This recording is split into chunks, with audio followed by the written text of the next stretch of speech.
There are corners of this world where history doesn't quite make sense. Monuments carved from entire mountains, their stones heavier than anything modern cranes could lift, cities and cultures that rose, thrived, and then slipped beneath oceans or deserts, leaving behind only fragments to remind us they were ever real.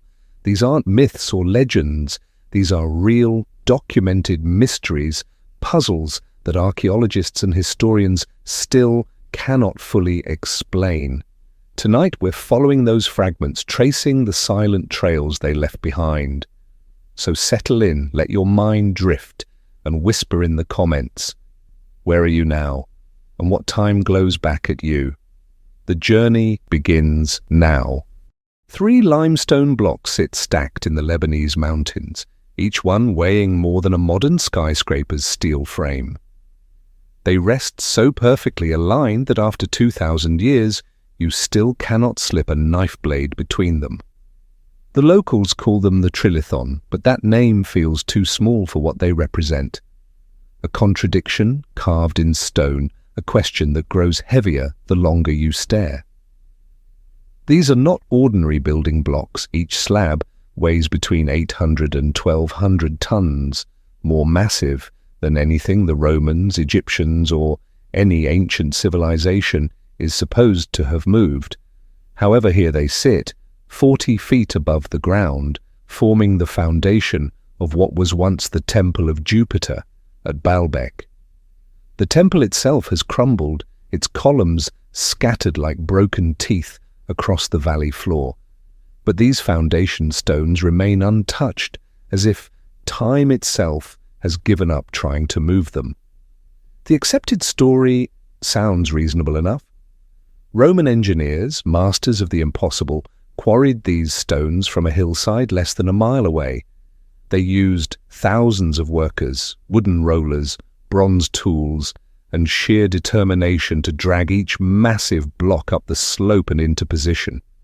After all, this was the same empire that built the Colosseum, carved roads through mountains, and sent water flowing across 100-mile aqueducts. Moving large stones, even impossibly large ones, was simply what Romans did. But stand at the base of the trilithon on a quiet morning, when the Bekaa Valley is still wrapped in mist, and that explanation begins to feel as fragile as ancient parchment. No Roman text describes this construction. No carved relief shows workers hauling 1,000-ton blocks. No massive ramps remain. No tool marks scar the stones. No infrastructure exists that could have supported such a feat. The quarry sits down the hill, scarred and empty, but between it and the temple lies rough, uneven ground that would challenge even modern machinery. In that same quarry, something even stranger waits. The stone of the pregnant woman lies half buried, its carved surface smooth as silk, despite spending millennia exposed to wind and rain. At nearly 1,200 tons, it is larger than any of the trilithon blocks, yet it was clearly intended to be moved. Tool marks suggest it was being prepared for transport when work suddenly stopped. Recently, archaeologists discovered a second, even larger block beneath it, suggesting this wasn't an accident or miscalculation. Someone planned to move stones this massive. Someone expected to succeed. The Romans were meticulous record keepers. They documented everything from military campaigns to municipal sewage systems. They carved their names into every monument, stamped their coins with every victory, wrote detailed accounts of every engineering project. Yet at Baalbek, where they supposedly accomplished one of their greatest feats, the silence is absolute. No emperor claimed credit. No engineer left his signature. No historian bothered to record how they moved stones that weigh more than entire buildings. Some researchers suggest a different possibility, that the Romans never moved these stones at all. Local legends speak of Baalbek as a sacred site that existed long before Roman legions ever marched through the Bekaa Valley. Perhaps the massive platform was already here when they arrived, built by an earlier civilization whose name has been erased from history. The Romans, practical as always, simply built their temple on foundations they inherited rather than created. This theory explains the silence in their records, but it creates an even deeper mystery. If not the Romans, then who and how did an entire civilization capable of such precise megalithic construction simply vanish without leaving behind a single inscription, a single tool, a single story of how they accomplished the impossible? Modern engineers have studied the trilithon using laser measurements and computer modeling. The precision is unsettling. Each block fits perfectly with its neighbors, their surfaces so smooth and flat that the joints appear seamless. This level of accuracy requires not just skilled stonework, but an understanding of weight distribution, structural engineering, and mathematical precision that shouldn't have existed in the ancient world, or at least not in the ancient world as we understand it. The late afternoon sun catches the limestone surface, and for a moment the stones seem to glow with their own light. Standing there, you feel the weight of more than just physical mass. These blocks carry the weight of questions that stretch back through centuries of silence. They represent knowledge that was either lost so completely that no trace remains, or hidden so carefully that even time hasn't been able to reveal it. Some locals still whisper stories passed down through generations, tales of giants who walked the earth before the flood, or ancient kings who commanded the stones to move through secret words of power. Archaeological orthodoxy dismisses such stories as folklore, but looking at the trilithon, it's hard to dismiss anything completely. Whatever the truth, it lies buried beneath layers of assumption and academic certainty that may be just as fragile as the missing records themselves. As the day fades and shadows lengthen across the valley, the massive stones seem to settle deeper into their places, as if drawing strength from the darkness. They have outlasted empires, religions, and entire civilizations. They will outlast us too, carrying their secrets into a future we cannot imagine, just as they have carried them from a past we cannot quite grasp. The trilithon doesn't offer answers. It offers proof that our understanding of the ancient world might be built on foundations no more solid than the stories we tell ourselves about who we are and how we got here. These stones stand as monuments not to human achievement, but to human forgetting. Evidence that entire chapters of our history have been written in a language we can no longer read. A hill in southeastern Turkey looks like nothing special from a distance, just another weathered rise in the endless brown plains where shepherds have grazed their flocks for centuries.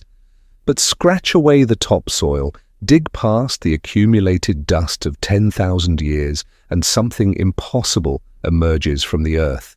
Massive stone pillars arranged in perfect circles, their surfaces alive with carved animals that seem to watch you from across millennia. These monuments were already ancient when the first cities were founded, already forgotten when the pyramids were built.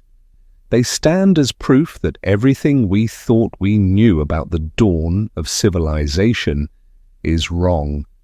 Göbekli Tepe is 12,000 years old. That number is difficult to grasp, not just because of its magnitude, but because of what it represents. When these stones were carved and raised, humans were supposed to be simple hunter-gatherers, following herds across seasonal landscapes, living in temporary shelters, knowing nothing of agriculture or permanent settlements. They had no cities, no kingdoms, no written language, no metal tools. According to every textbook, they were still thousands of years away from building anything more complex than a fire pit. Yet here stand pillars 16 feet tall, some weighing 20 tons, carved with such precision that modern stonemasons study them with professional admiration. Foxes prowl across their surfaces in perfect relief. Snakes writhe up their sides with anatomical accuracy. Wild boar charge through stone landscapes that feel more real than sculpture. And strangest of all, some pillars bear the carved outline of human arms and hands, as if the stones themselves were meant to represent giant figures standing guard over sacred ground. The conventional explanation sounds reasonable at first.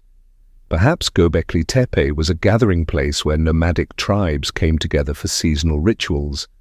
Maybe the massive effort required to build it, coordinating labor across scattered groups, feeding workers, organizing ceremonies, pushed these hunter-gatherers toward the first experiments with agriculture and permanent settlement.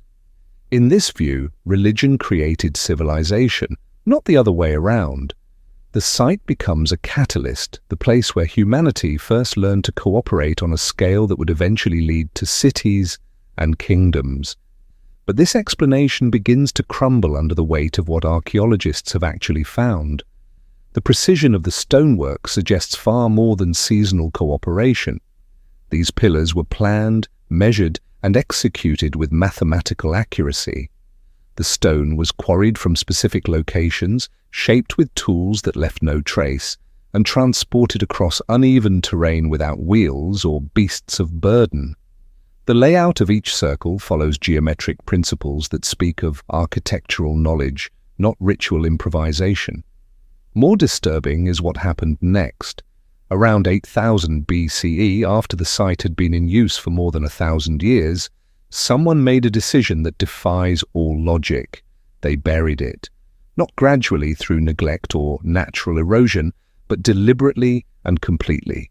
Tons of stone, dirt, and debris were hauled to the site and carefully packed around the pillars until every trace of the complex disappeared beneath an artificial hill.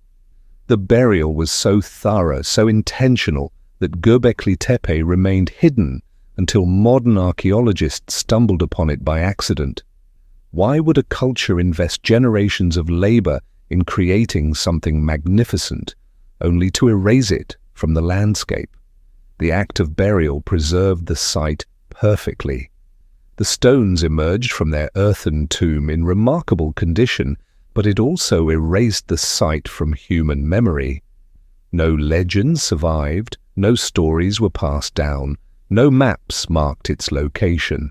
It was as if the builders wanted to ensure that whatever knowledge they possessed would remain hidden until someone developed the tools to understand it properly. Standing among the excavated circles, as afternoon shadows lengthen across the carved stones, you can feel the weight of that decision. These people possessed knowledge we are only beginning to rediscover. They understood principles of engineering, organization, and symbolic representation that we assumed were impossible for their time period. They created art that speaks across 12 millennia with clarity and power, and then they chose to bury it all, leaving only questions buried in the earth. The carvings themselves deepen the mystery. Without written language, their meaning remains locked away, but their sophistication is undeniable. Some researchers see astronomical alignments, others identify shamanic symbols. Still others detect mythological narratives carved in stone. These images represent a way of understanding the world that we have completely lost, a symbolic language as foreign to us as the builders themselves. Recent excavations using ground-penetrating radar have revealed that what we can see is only the beginning. The hill conceals at least 20 additional circles, most still buried beneath layers of protective soil. Each one promises new revelations and deeper mysteries. Some may be even older than the circles already exposed, pushing the origins of monumental architecture back even further into the mists of prehistory. The site forces uncomfortable questions about the nature of human development. If hunter-gatherers could create monuments this sophisticated 12,000 years ago, what other achievements have been lost to time? How many times has human knowledge reached peaks we never suspected, only to be deliberately erased or accidentally forgotten? The neat progression from savagery to civilization that we teach in schools begins to look less like historical fact and more like comforting fiction. As night falls and the first stars appear over the Turkish plains, the pillars of Göbekli Tepe stand silent and watchful, keeping their secrets as they have for 100 centuries. They were raised by people who knew something about the earth, about the sky, about the relationship between human consciousness and cosmic order that we no longer understand. They were used for purposes we can only guess at, then buried with care that suggests profound reverence or profound fear. The stones do not speak, but their silence is more eloquent than words. They remind us that human history is not a straight line, climbing steadily toward greater knowledge and complexity. It is a broken circle with gaps wide enough to hide entire civilizations. The question that echoes across the carved stone as you walk away is not just what these people knew, but what they chose to forget. Why they decided that some knowledge was too dangerous to leave lying around on the surface of the world. A farmer ploughing his fields in Shanxi province stops to wipe sweat from his brow and looks up at the hill that shadows his land. It's always been there, covered in trees and scrub grass, just another rise in the rolling landscape of central China. He's never questioned its perfectly symmetrical slopes or wondered why its summit sits so unnaturally flat. From where he stands, it's simply part of the countryside, as unremarkable as the morning mist that clings to its base. But from 30,000 feet above, that same hill tells a different story. Through the windows of aircraft crossing Chinese airspace, the mound's geometric precision becomes impossible to ignore. Its sides form perfect triangles, its orientation aligns with cardinal directions, and its scale dwarfs every natural hill for miles around. This is no accident of geology. It is a pyramid, possibly larger than the Great Pyramid of Giza, hidden beneath decades of accumulated earth and vegetation, like a secret too large to keep but too dangerous to reveal. The White Pyramid of China exists in a strange liminal space between acknowledged and denied, documented and dismissed.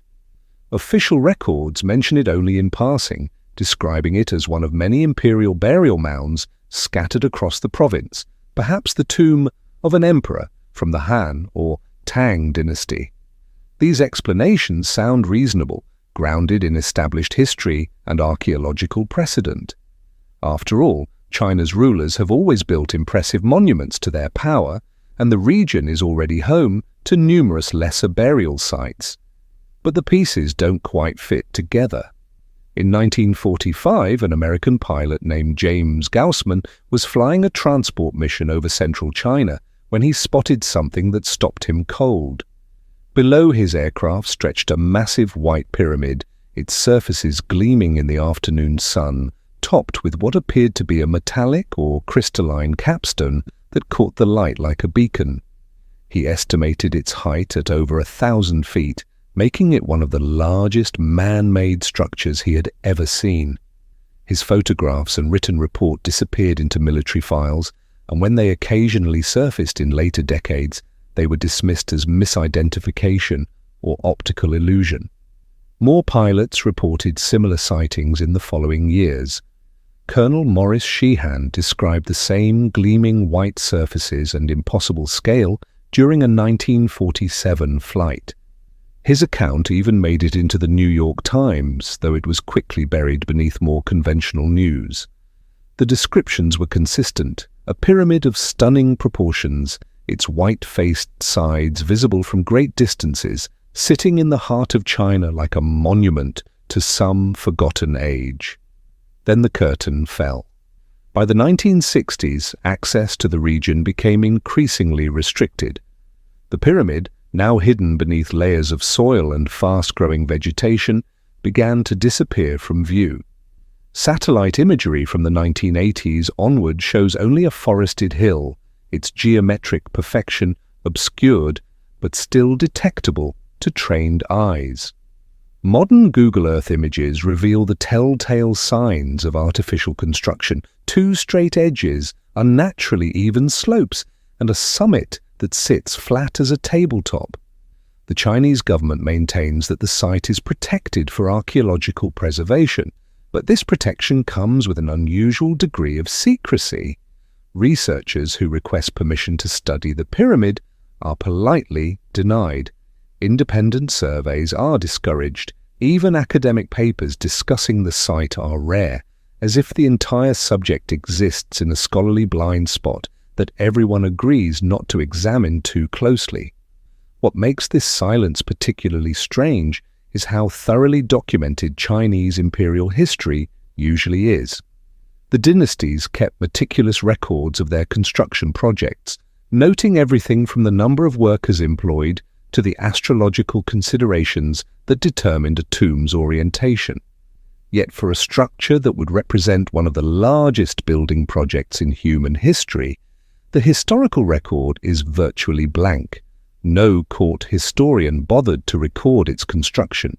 This absence of documentation suggests two possibilities.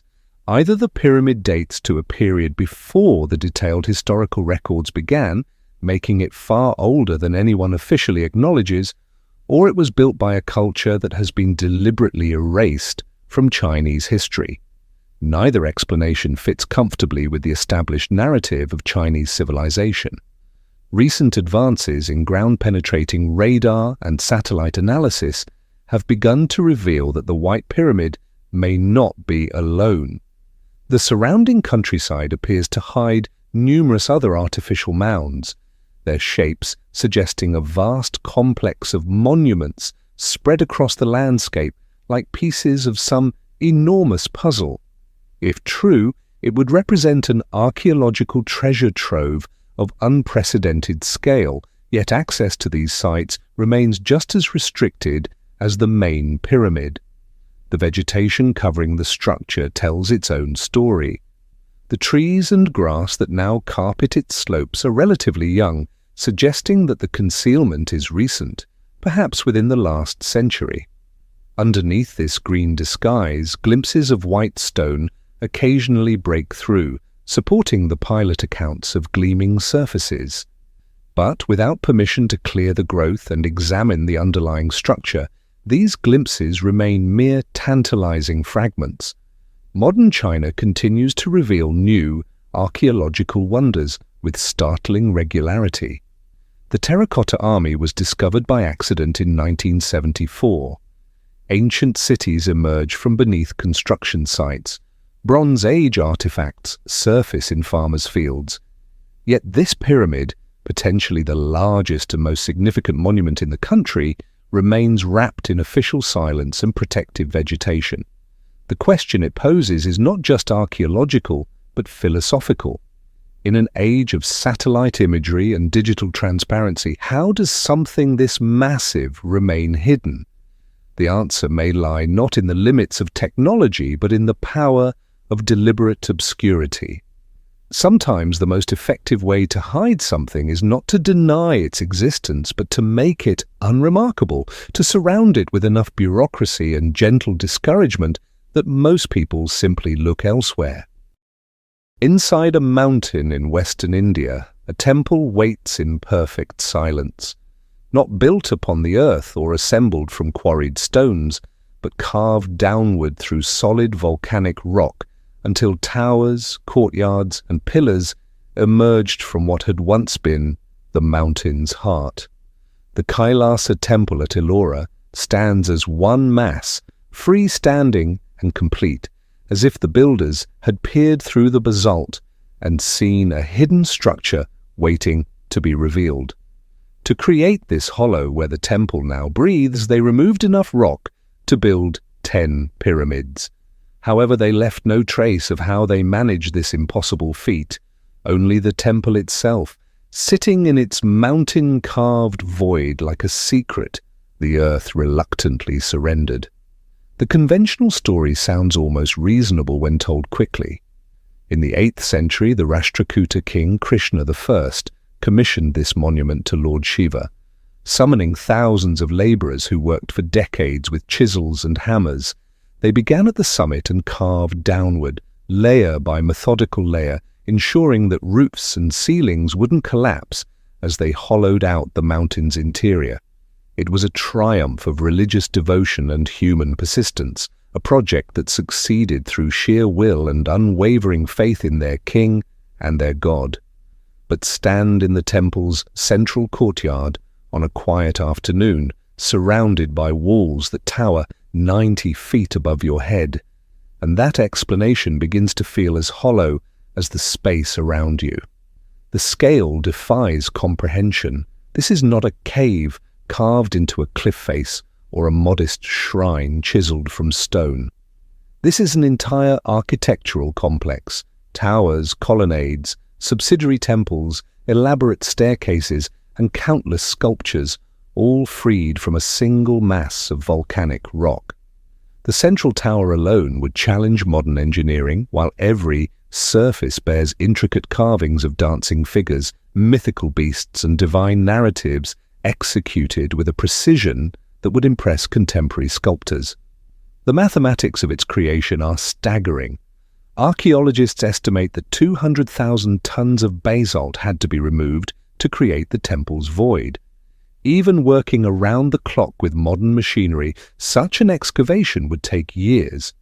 Historical accounts, however, suggest the temple was completed within a century, implying a rate of rock removal that strains belief. Where did all that stone go? No massive debris fields exist nearby, no ancient quarries filled with Kailasa's waste rock. The mountain simply opened, and somewhere, somehow, enough stone to build a small city vanished without leaving a trace. More impressive is the precision of the work. Carving downward requires flawless planning because every mistake is permanent and potentially catastrophic. Cut a pillar too thin and the entire ceiling could collapse. Miscalculate the thickness of a wall, and months of work becomes rubble. Despite this challenge, Kailasa shows no signs of error or revision. Its proportions are mathematically perfect, its structural elements balanced with an engineer's understanding of stress and load distribution. The builders worked as if they possessed detailed blueprints, though no such plans survive, and the 8th century predates the sophisticated architectural drawings that such a project would seem to require. The temple's dedication to Shiva provides a spiritual framework for understanding its creation, but the scale suggests motivations beyond religious devotion. This monument dwarfs most structures of its era, representing an investment of resources and labor that could have built a dozen conventional temples. Its name references Mount Kailash, Shiva's mythical abode, but its earthly form seems designed to outshine, rather than simply honor, its divine inspiration. Some scholars see it as a royal statement, a demonstration of Krishna's power carved permanently into the landscape. Others detect astronomical alignments in its orientation, suggesting it functioned as a cosmic diagram as much as a place of worship. Local legends speak of the Pandava brothers from the Mahabharata, who supposedly carved the temple in a single night using supernatural abilities. Others whisper of ancient architects who possessed knowledge of stone-shaping techniques lost to time, methods that allowed them to soften basalt like clay or command it to reshape itself through forgotten sciences. While such tales strain modern credulity, they persist with the stubborn resilience of half-remembered truths. Recent technological analysis has deepened rather than resolved the mystery. Ground-penetrating radar reveals that the temple extends further underground than previously known, with chambers and passages still sealed within the mountain. Acoustic studies show that the temple's interior produces unusual sound properties, with certain locations amplifying whispers and others creating perfect silence. These discoveries suggest that Kailasa's builders understood principles of acoustics and spatial design that modern architects are only beginning to rediscover. The temple's state of preservation adds another layer of mystery. After more than 12 centuries exposed to monsoons, earthquakes, and human visitors, it remains remarkably intact. The basalt should have weathered more significantly. The carved details should have softened and blurred. Surprisingly, Many surfaces look as crisp as the day they were completed. It's as if the mountain continues to protect what was freed from its depths, maintaining its carved children with a patience that outlasts dynasties and empires. The absence of construction debris, the impossible precision of the carving, the speed of its completion, and the sophistication of its engineering all point toward knowledge that conventional history cannot account for. Either the builders of Kailasa possessed techniques and understanding far beyond what we credit to their era, or the temple's creation involved methods that have been deliberately forgotten or accidentally lost. As night settles over the Deccan Plateau and the temple disappears into darkness, one question echoes through the carved chambers. If human hands with simple tools truly accomplished this feat in mere decades, what knowledge guided them that we have completely lost? And why does Kailasa feel less like a monument to human achievement and more like evidence of abilities we never knew we once possessed, carved into stone, too permanent to be denied, but too mysterious to be fully understood? The mountain keeps its secrets, but the temple it surrendered continues to challenge every assumption about what was possible in a world we thought we knew. For centuries, the farmers of Zhejiang province cast their nets into what they believed were natural ponds. The water lay still and dark between the hills, seemingly as old as the landscape itself. Children played along their edges, fishermen pulled modest catches from their depths, and no one questioned what might rest beneath the surface. Then in 1992, a local villager decided to drain one pond to see how deep it went. As the water slowly receded, revealing what should have been mud and stones, something impossible emerged. Perfectly carved walls descending into darkness, their surfaces covered in precise, repetitive chisel marks that caught the light like ancient writing. What they had discovered wasn't a pond at all, but the flooded entrance to a vast underground palace, its chambers soaring nearly 100 feet into carved stone darkness. One by one, 23 more ponds were drained, each revealing the same impossible truth. Beneath the quiet hills of Zhejiang lay a hidden city, an underground complex covering over 30,000 square meters, larger than several city blocks, carved entirely from solid sandstone. The chambers rise like cathedrals, their ceilings supported by massive pillars carved with mathematical precision. Every surface bears the same diagonal chisel marks, millions upon millions of identical strokes, creating a pattern so uniform it looks almost machine-made. No machine existed when these caves were carved, however, sometime over 2,000 years ago, using only hand tools that have vanished without a trace. The scale defies comprehension. Archaeologists estimate that creating the Longyou Caves would have required removing over 1 million cubic meters of rock, enough to fill nearly 400 Olympic swimming pools. Even with modern machinery, such an excavation would take years. With Bronze Age tools, it would have demanded thousands of workers laboring for decades, consuming vast resources and requiring sophisticated organization. Despite this massive undertaking, Chinese historical records, famously detailed about imperial projects, contain not a single mention of this colossal endeavor. The caves exist in a historical void, as if they were carved by ghosts who left no trace of their passage. Walking into one of the larger chambers feels like entering the throne room of a vanished empire. The silence is so complete it seems solid, broken only by the echo of your footsteps returning from stone walls 40 feet away. Artificial lights reveal the full scope of the excavation, soaring spaces that dwarf most medieval cathedrals, their dimensions perfect down to the centimeter. The supporting pillars weren't carved separately and installed. They were left standing as the mountain around them was slowly removed, each one a testament to planning so precise that a single miscalculation would have brought the entire ceiling crashing down. The chisel marks tell their own story, one written in a language of angles and repetition that no one can read. Every stroke follows the same diagonal pattern, angled at exactly the same degree, spaced with mechanical regularity. The marks cover every surface, walls, ceilings, pillars, creating a visual rhythm that is both hypnotic and unsettling. Modern analysis shows they were made by consistent tools using identical techniques, suggesting either a massive workforce trained to inhuman precision or methods of stone carving that have been completely lost. Puzzlingly, no artifacts have been found. The floors show minimal wear, as if these vast spaces were completed and then barely used.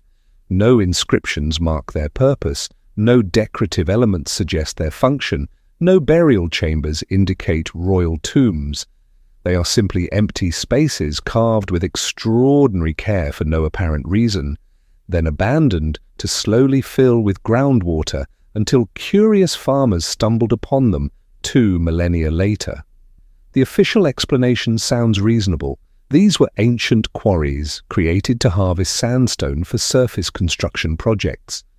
When the stone was exhausted, the quarries were abandoned and eventually flooded.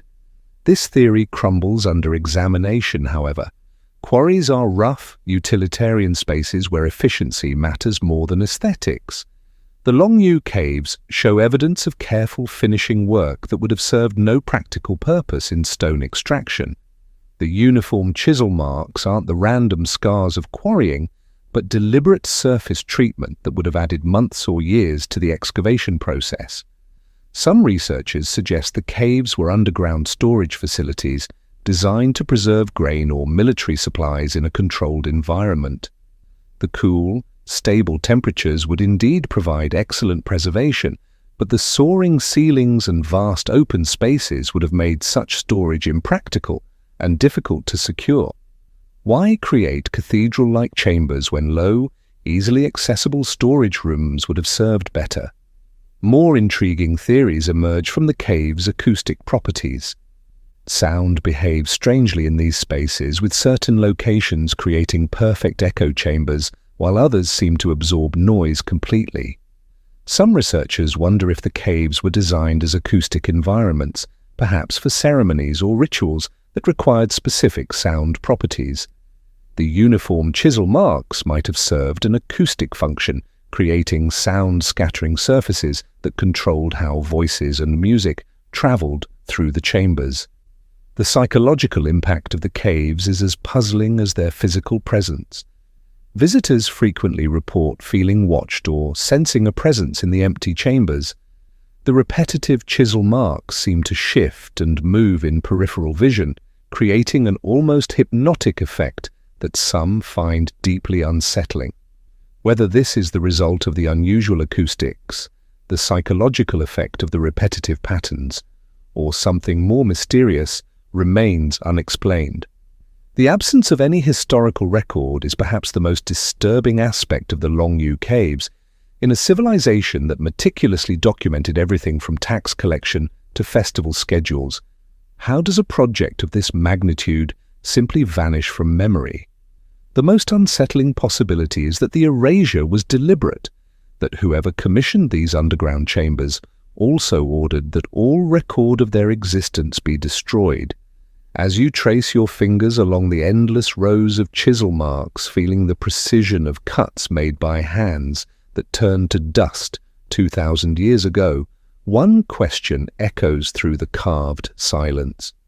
If these caves were truly utilitarian, quarries, or storage, why invest such care in their creation? And if they served some other purpose, what was important enough to carve an underground city for, though dangerous enough that all memory of it had to be erased? The Longyou Caves stand as monuments not to human achievement, but to human forgetting.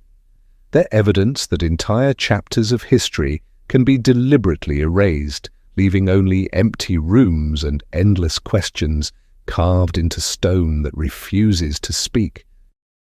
In the steaming lowlands of Costa Rica, where banana plantations meet the edge of impenetrable jungle, perfect stone spheres emerge from the earth like the remnants of some impossible game played by giants. They range from orbs small enough to cradle in your arms to massive granite balls weighing 16 tons, each one carved to mathematical perfection without the aid of metal tools. Some sit alone in forest clearings, others cluster together as if following rules we no longer understand. They have been here for 1,000 years, silent and symmetrical, holding their secrets as tightly as their flawless curves hold light. The spheres were not made to be hidden. When banana workers first began clearing the jungle in the 1930s, bulldozing ancient forests to plant neat rows of commercial crops, the stone orbs appeared in their path like obstacles from another world. Some were small enough to roll aside, others too massive to move, forcing the plantation workers to plant around them. At first, the laborers saw them as curiosities, perhaps natural formations polished smooth by centuries of rainfall. It was only when archaeologists arrived that their true nature became clear. These were artifacts created by human hands with a precision that modern sculptors struggle to match. The accepted explanation places them within the familiar framework of pre-Columbian Costa Rica. The Dodecahedron culture, which flourished between 500 and 1500 CE, is credited with their creation. Archaeological orthodoxy describes them as status symbols, markers of political power or territorial boundaries, perhaps ceremonial objects used in rituals we can only guess at. The spheres represent impressive craftsmanship, but nothing more mysterious than the ambitious projects of any sophisticated ancient society. They were made, they served their purpose, and when the Spanish arrived in the 16th century, their meaning was lost along with the culture that created them.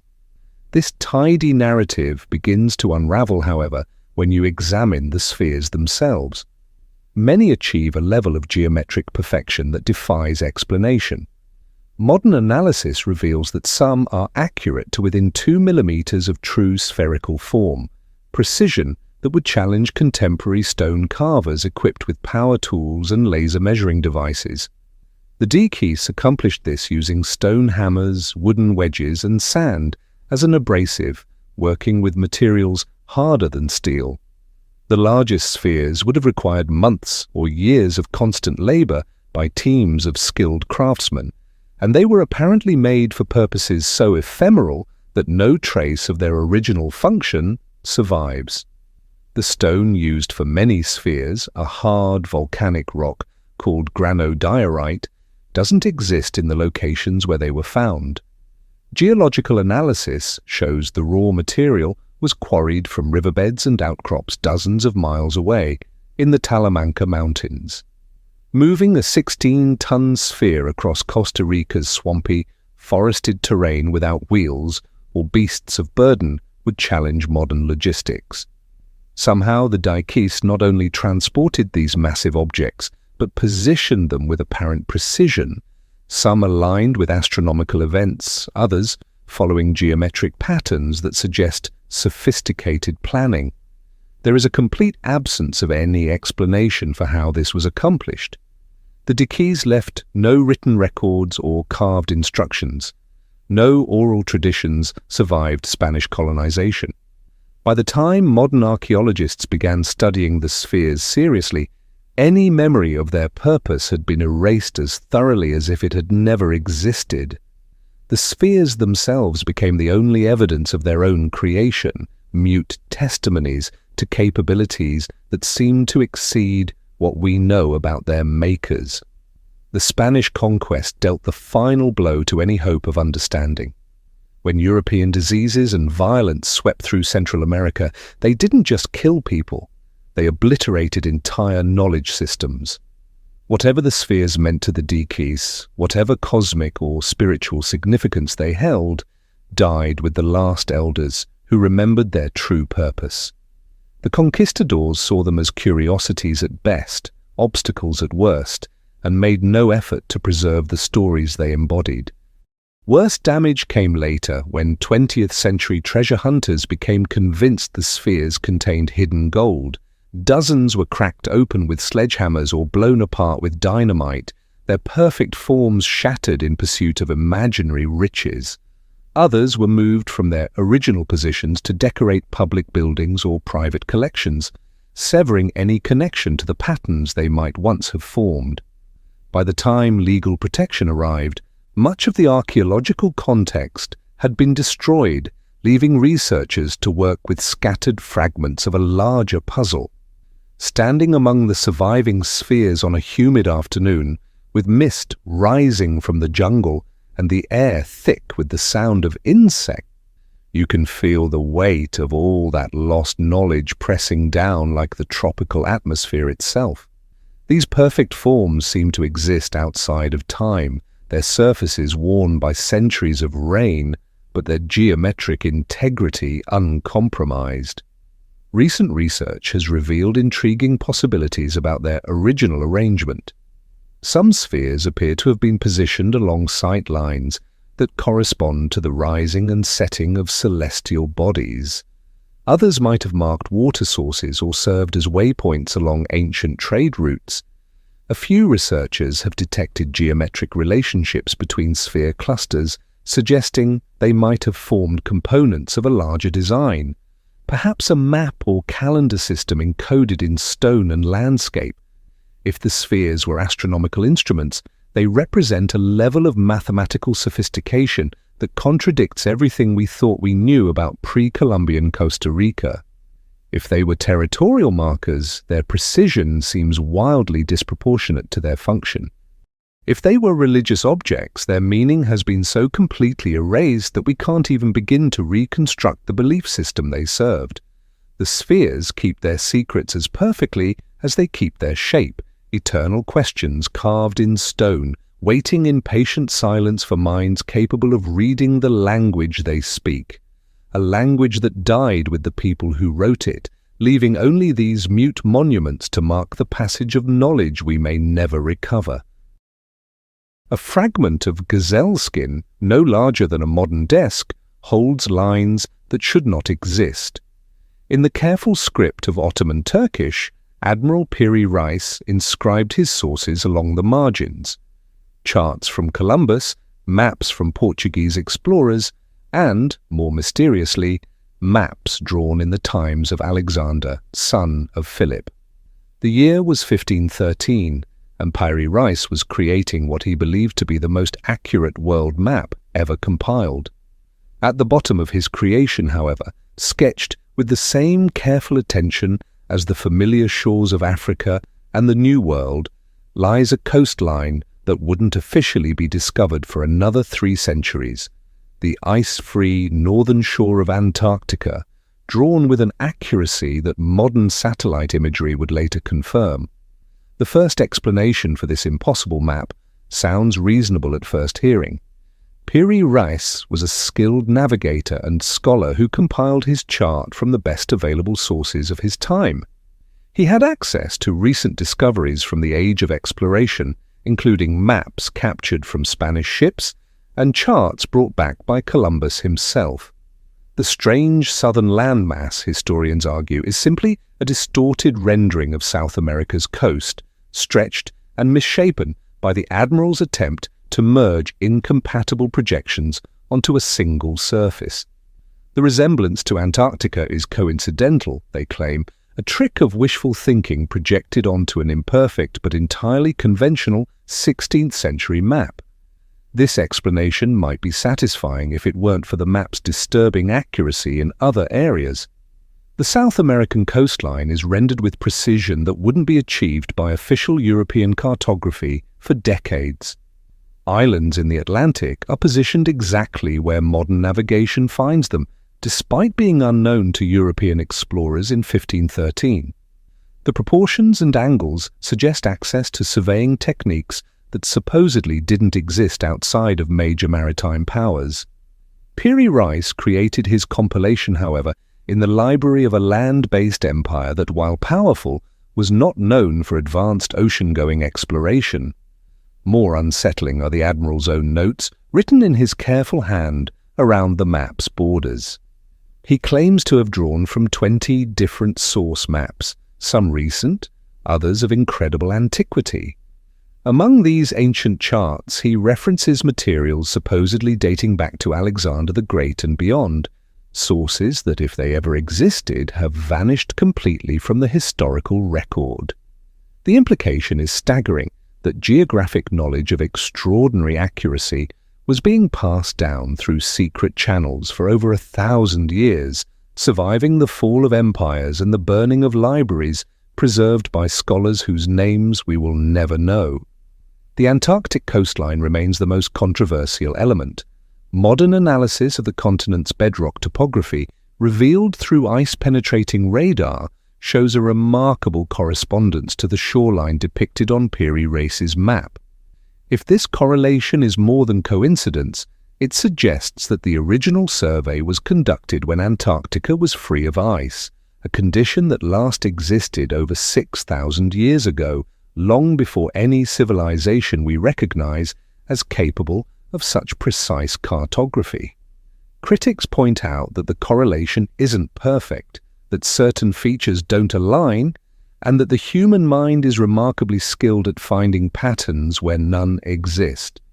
They argue that accepting the Antarctic interpretation requires believing in advanced prehistoric civilizations for which no other evidence exists. Better to dismiss the similarities as selective reading of ambiguous data than to overturn our understanding of ancient capabilities based on a single, disputed map. The Piri Reis Map doesn't stand alone. Other medieval and Renaissance charts display similar anomalies. The Orontes Phineas map of 1531 shows an Antarctic-like landmass with interior features. The Mercator map of 1569 depicts southern continents with suspicious accuracy, and the Boache map of 1754 actually shows Antarctica divided by a waterway that ice core research would later reveal to be geologically accurate. These maps suggest a cartographic tradition that preserved knowledge far older than the civilizations that hosted it. Looking at those faded inclines traced by a hand that turned to dust 5 centuries ago, you can feel the weight of accumulated mystery pressing against the boundaries of accepted history. This isn't just a document, it's evidence of knowledge systems that operated outside official channels, preserving information through methods we no longer understand about places that weren't supposed to be known. Recent technological analysis has revealed additional layers of complexity. Computer-assisted comparison with modern satellite data has identified correspondences not just in major coastlines, but in smaller geographic features, bays, headlands, and island chains that appear on the map with startling accuracy. Either Piri Reis was an incredibly lucky guesser, or his sources included surveys of unprecedented quality for their supposed time period. The admiral himself seems to have understood that he was handling something extraordinary. His notes display unusual modesty for a document of such obvious scholarly ambition. Rather than claiming credit for original research, he repeatedly emphasizes that he is merely compiling older sources, preserving knowledge that might otherwise be lost. It's as if he recognized that he was not creating a map, but rescuing fragments of a larger understanding that was already slipping away. The fragment of gazelle skin keeps its secrets as stubbornly as Antarctica keeps its ice. If a knowledge this specific and accurate could survive in secret for centuries before briefly surfacing in an Ottoman admiral's compilation, what other maps might have existed? What other impossible documents vanished into private collections or library fires, taking their secrets with them? Behind glass in a Hungarian library, a book waits in stubborn silence. Its 448 pages are filled with symbols that flow like water across yellowed paper, elegant, deliberate, and completely incomprehensible. For nearly 2 centuries, linguists, cryptographers, and codebreakers have stared at these characters, searching for the key that will unlock their meaning. Computer algorithms have analyzed their patterns, Scholars have mapped their frequencies, and still the Rohonc Codex keeps its secrets as tightly as a closed fist. It is a book that looks like it should be readable, feels like it wants to be understood, but refuses every attempt to give it voice. The manuscript doesn't try to hide its strangeness. Its script contains over 200 unique symbols, far more than any practical alphabet would need, arranged in neat rows that march across each page with mathematical precision. Some characters appear frequently, others only once or twice, creating patterns that suggest grammar and syntax without revealing their rules.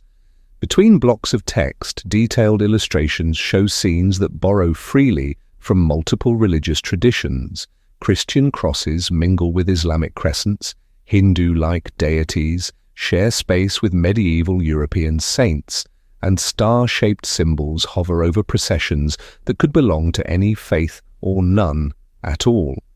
The Codex appears to be a genuine historical artifact, most likely created in the 16th or 17th century by an obscure religious community or learned individual. Some scholars propose it contains devotional texts or historical chronicles written in a cipher designed to protect sensitive information from hostile authorities. Others suggest it might represent a constructed language deliberately created to encode knowledge in a form that only initiates could access. Both theories assume the text contains real meaning, locked behind a code that time and persistence will eventually crack. Centuries of failure, however, have worn down such optimism. The most sophisticated cryptographic techniques, including those developed to break military codes during 2 world wars, have found no purchase on the Codex's symbols. Computer analysis reveals statistical patterns consistent with natural language, repeated words, consistent spacing, apparent grammatical structures. These patterns lead nowhere, though. The text behaves like language without being any language anyone recognizes. It follows rules that seem logical but remain forever out of reach. Unlike typical medieval manuscripts, which draw from consistent iconographic traditions, the Codex's images seem deliberately syncretic. A single page might show Christian baptism rituals alongside symbols borrowed from Islamic astronomy and figures that echo Hindu mythology. The artistic style is competent but not exceptional, suggesting a creator who was literate in multiple traditions, but not necessarily an expert in any of them. These images either reflect a genuinely multicultural society that has vanished without a trace, or they represent a deliberate attempt to confuse mixing familiar symbols to create the illusion of meaning where none exists. Modern skeptics have proposed that the entire Codex is an elaborate hoax, a forgery created to deceive scholars or simply to demonstrate the forger's ingenuity. The theory has some merit. The manuscript first appeared in documented history only in the 19th century, with no clear provenance or chain of ownership. If someone wanted to create a convincing fake ancient text, including indecipherable writing, would be an effective way to prevent exposure through translation errors. The mixed religious imagery could simply reflect a forger's eclectic knowledge rather than genuine cultural syncretism. The hoax theory faces its own problems, however. The sheer consistency of the work argues against casual fabrication. Maintaining coherent patterns across 448 pages of unique text would require extraordinary dedication and systematic planning.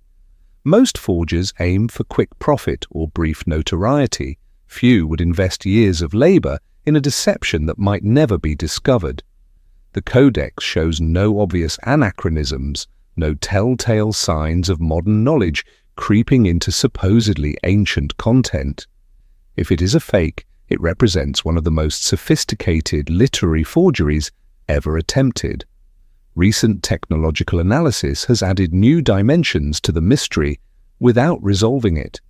Digital scanning has revealed subtle variations in ink composition and paper texture that suggest the manuscript was created over an extended period, with different sections written at different times. Carbon dating has confirmed the age of the paper and ink as consistent with 16th or 17th century origins, but this only narrows the time frame without identifying the creator or purpose. Some researchers have suggested it might function as a kind of spiritual meditation, a text whose meaning lies not in its words but in the act of contemplating incomprehensible symbols.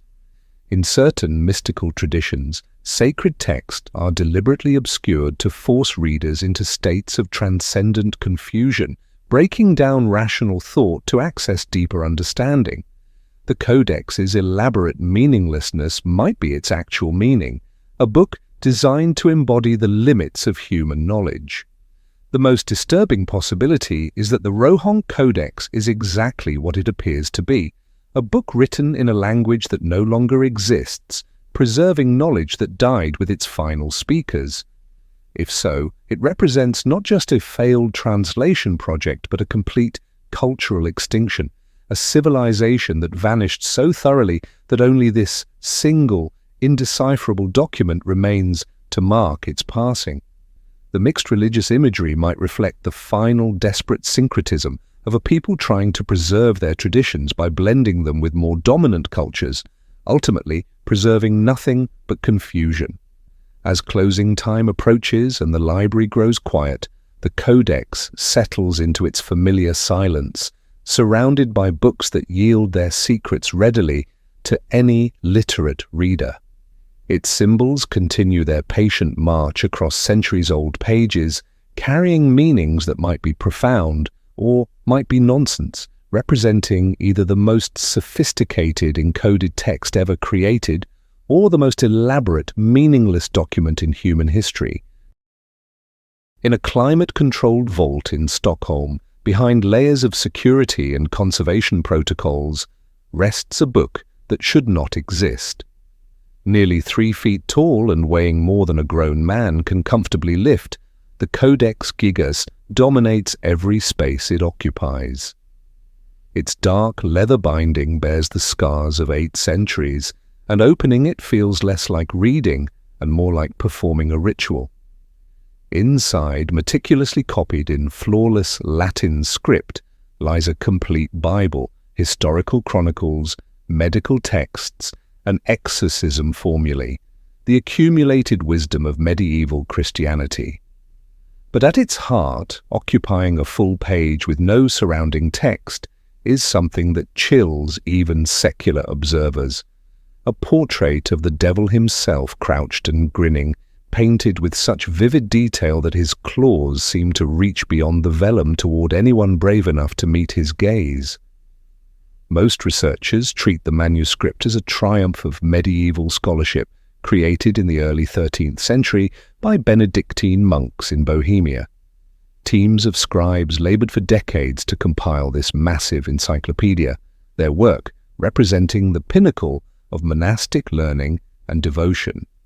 The devil's portrait, while unsettling, is explained as a conventional medieval reminder of evil's reality, a visual sermon on the forces that faithful Christians must resist. The legend that gives the book its common name, the Devil's Bible, is dismissed as later folklore, a story invented to explain the manuscript's extraordinary size and disturbing centerpiece.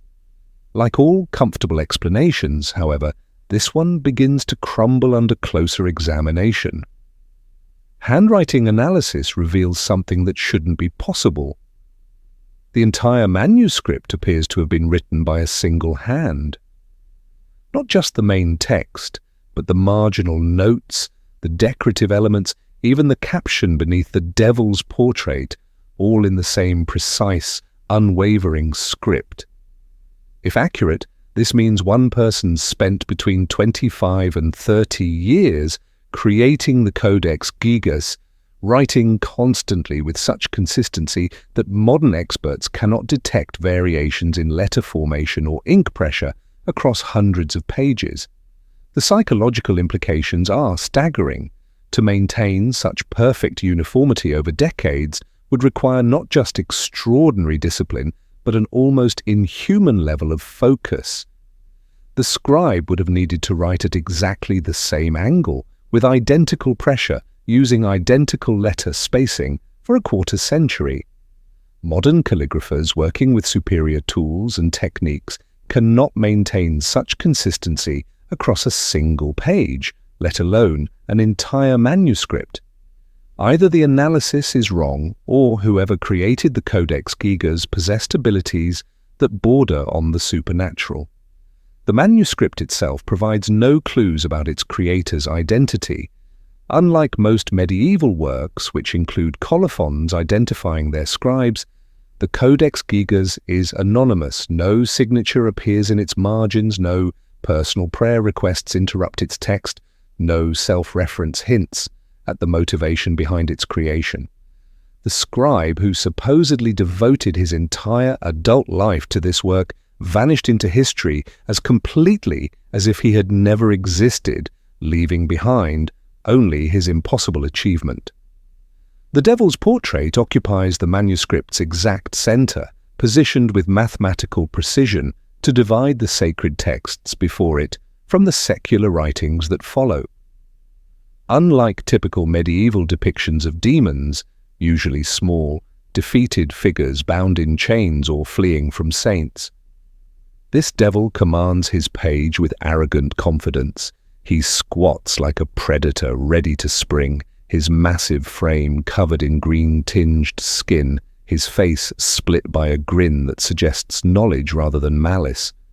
Most disturbing are his eyes, which seem to track the viewer's movement with uncomfortable intelligence, as if the portrait contains some fragment of awareness that refuses to remain safely imprisoned in ink and vellum.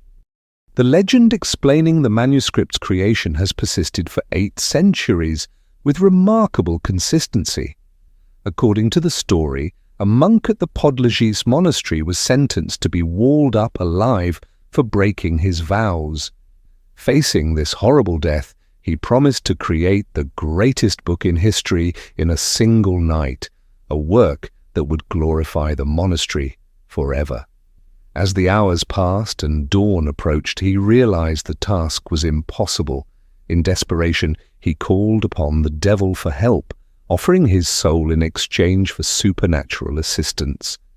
The devil accepted, completing the manuscript in the final hour before sunrise, but demanded that his own portrait be included as payment for his services. Modern scholars dismiss this tale as obvious fiction, though they struggle to offer a convincing alternative. The manuscript's size and consistency seem to exceed human capabilities, and it undeniably exists. Computer analysis has confirmed that the writing maintains mechanical precision across its entire length, with character spacing and letter formation varying by less than a millimeter. Such uniformity suggests either divine inspiration, supernatural assistance, or a level of human obsession that approaches madness. The manuscript's history adds another layer of unease. Wherever the Codex Gigas has traveled, disaster has followed. The monastery where it was created was dissolved under mysterious circumstances. The royal library that housed it was damaged by fire. Wars erupted around its various homes, leading to its repeated theft and relocation. During the 30 Years' War, Swedish troops seized it as a prize of war, but even in Stockholm its presence seemed to attract misfortune. Some dismiss these coincidences as the inevitable result of owning a valuable manuscript during turbulent times, while others note the remarkable consistency of calamity that has surrounded the book for 8 centuries. Recent technological analysis has revealed additional layers of the mystery. Spectral imaging shows that several pages have been carefully removed from the manuscript, their absence disguised so skillfully that the book appears complete to casual examination. What those missing pages contained, additional texts, more disturbing illustrations, or evidence of the manuscript's true origins, remains unknown.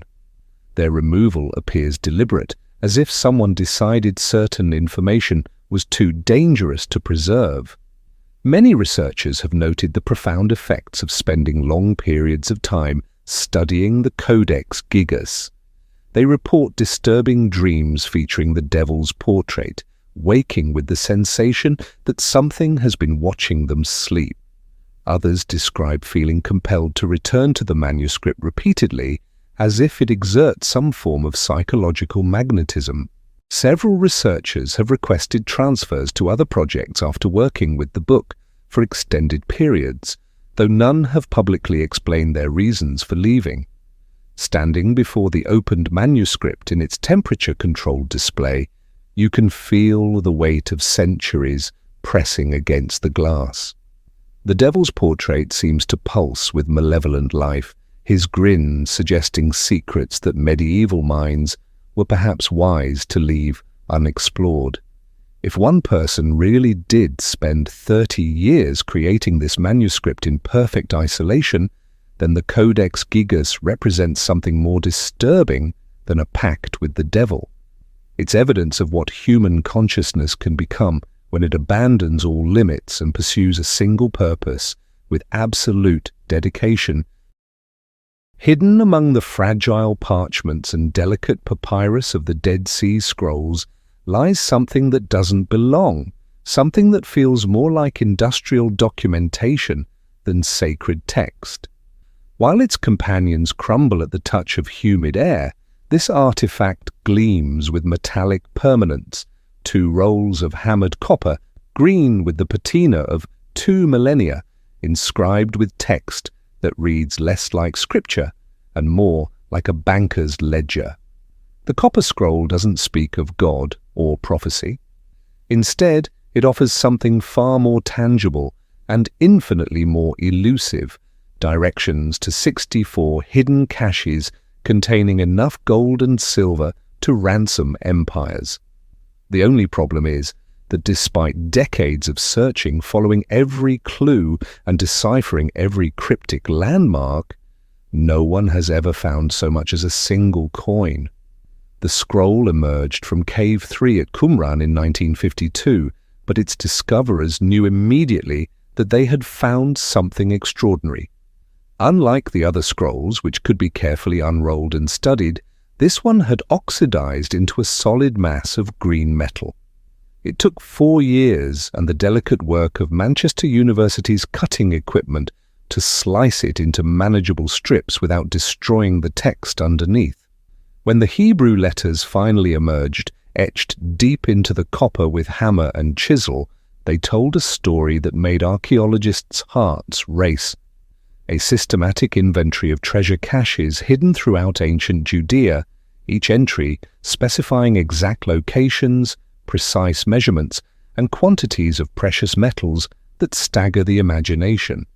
The accepted explanation places the scroll in the context of the Jewish revolt against Rome, somewhere between 66 and 70 CE, when the Second Temple faced imminent destruction. According to this theory, priests and custodians of the temple treasury worked frantically to hide sacred objects and accumulated wealth from Roman confiscation. The copper medium was chosen for its durability. This wasn't meant to be a temporary record, but a permanent guide that could survive the fall of Jerusalem and help future generations reclaim their heritage. The cryptic nature of the directions simply reflected the need for security. Only trusted insiders would know how to interpret references to the cistern beneath the steps or the third terrace in the valley of Achor. This comfortable narrative begins to unravel under closer examination, though. The quantities described in the scroll are almost impossibly vast. Some individual caches supposedly contain hundreds of talents of gold, representing more wealth than most ancient kingdoms possessed in their entire treasuries. If the Second Temple really contained such riches, where did they come from? And if the Jewish leadership had access to such enormous wealth, why didn't they use it to finance their rebellion against Rome instead of hiding it away? Modern researchers have spent decades trying to match the scroll's landmarks to actual geography, using everything from ancient maps to ground-penetrating radar. The results have been consistently frustrating. Places that sound specific, in the burial chamber, in the third course of stones, turn out to reference tombs that no longer exist or never existed at all. Measurements given in cubits and steps lead to empty holes in the ground. Even when searchers think they've identified a location correctly, excavation reveals nothing but undisturbed soil and bedrock. The scroll's physical properties add another layer of mystery. Copper was an expensive, difficult medium for record-keeping in the ancient world. Creating these sheets required skilled metalworkers, specialized tools, and considerable time. The text itself shows evidence of careful planning. Letters are evenly spaced, lines are straight, and the Hebrew is formal and precise. This wasn't a document created in haste during a military emergency, but a carefully crafted record that someone invested significant resources to preserve permanently. Unlike other Dead Sea documents, the scroll includes no religious context, no historical background, no explanation of why these treasures were hidden or who was responsible for hiding them. It reads like a section ripped from a larger work, isolated from any narrative that might explain its purpose. No other contemporary documents mention these treasure caches, no historical records refer to their creation, and no parallel texts provide additional clues for interpretation. Some researchers have proposed that the treasures were never meant to be real in the first place.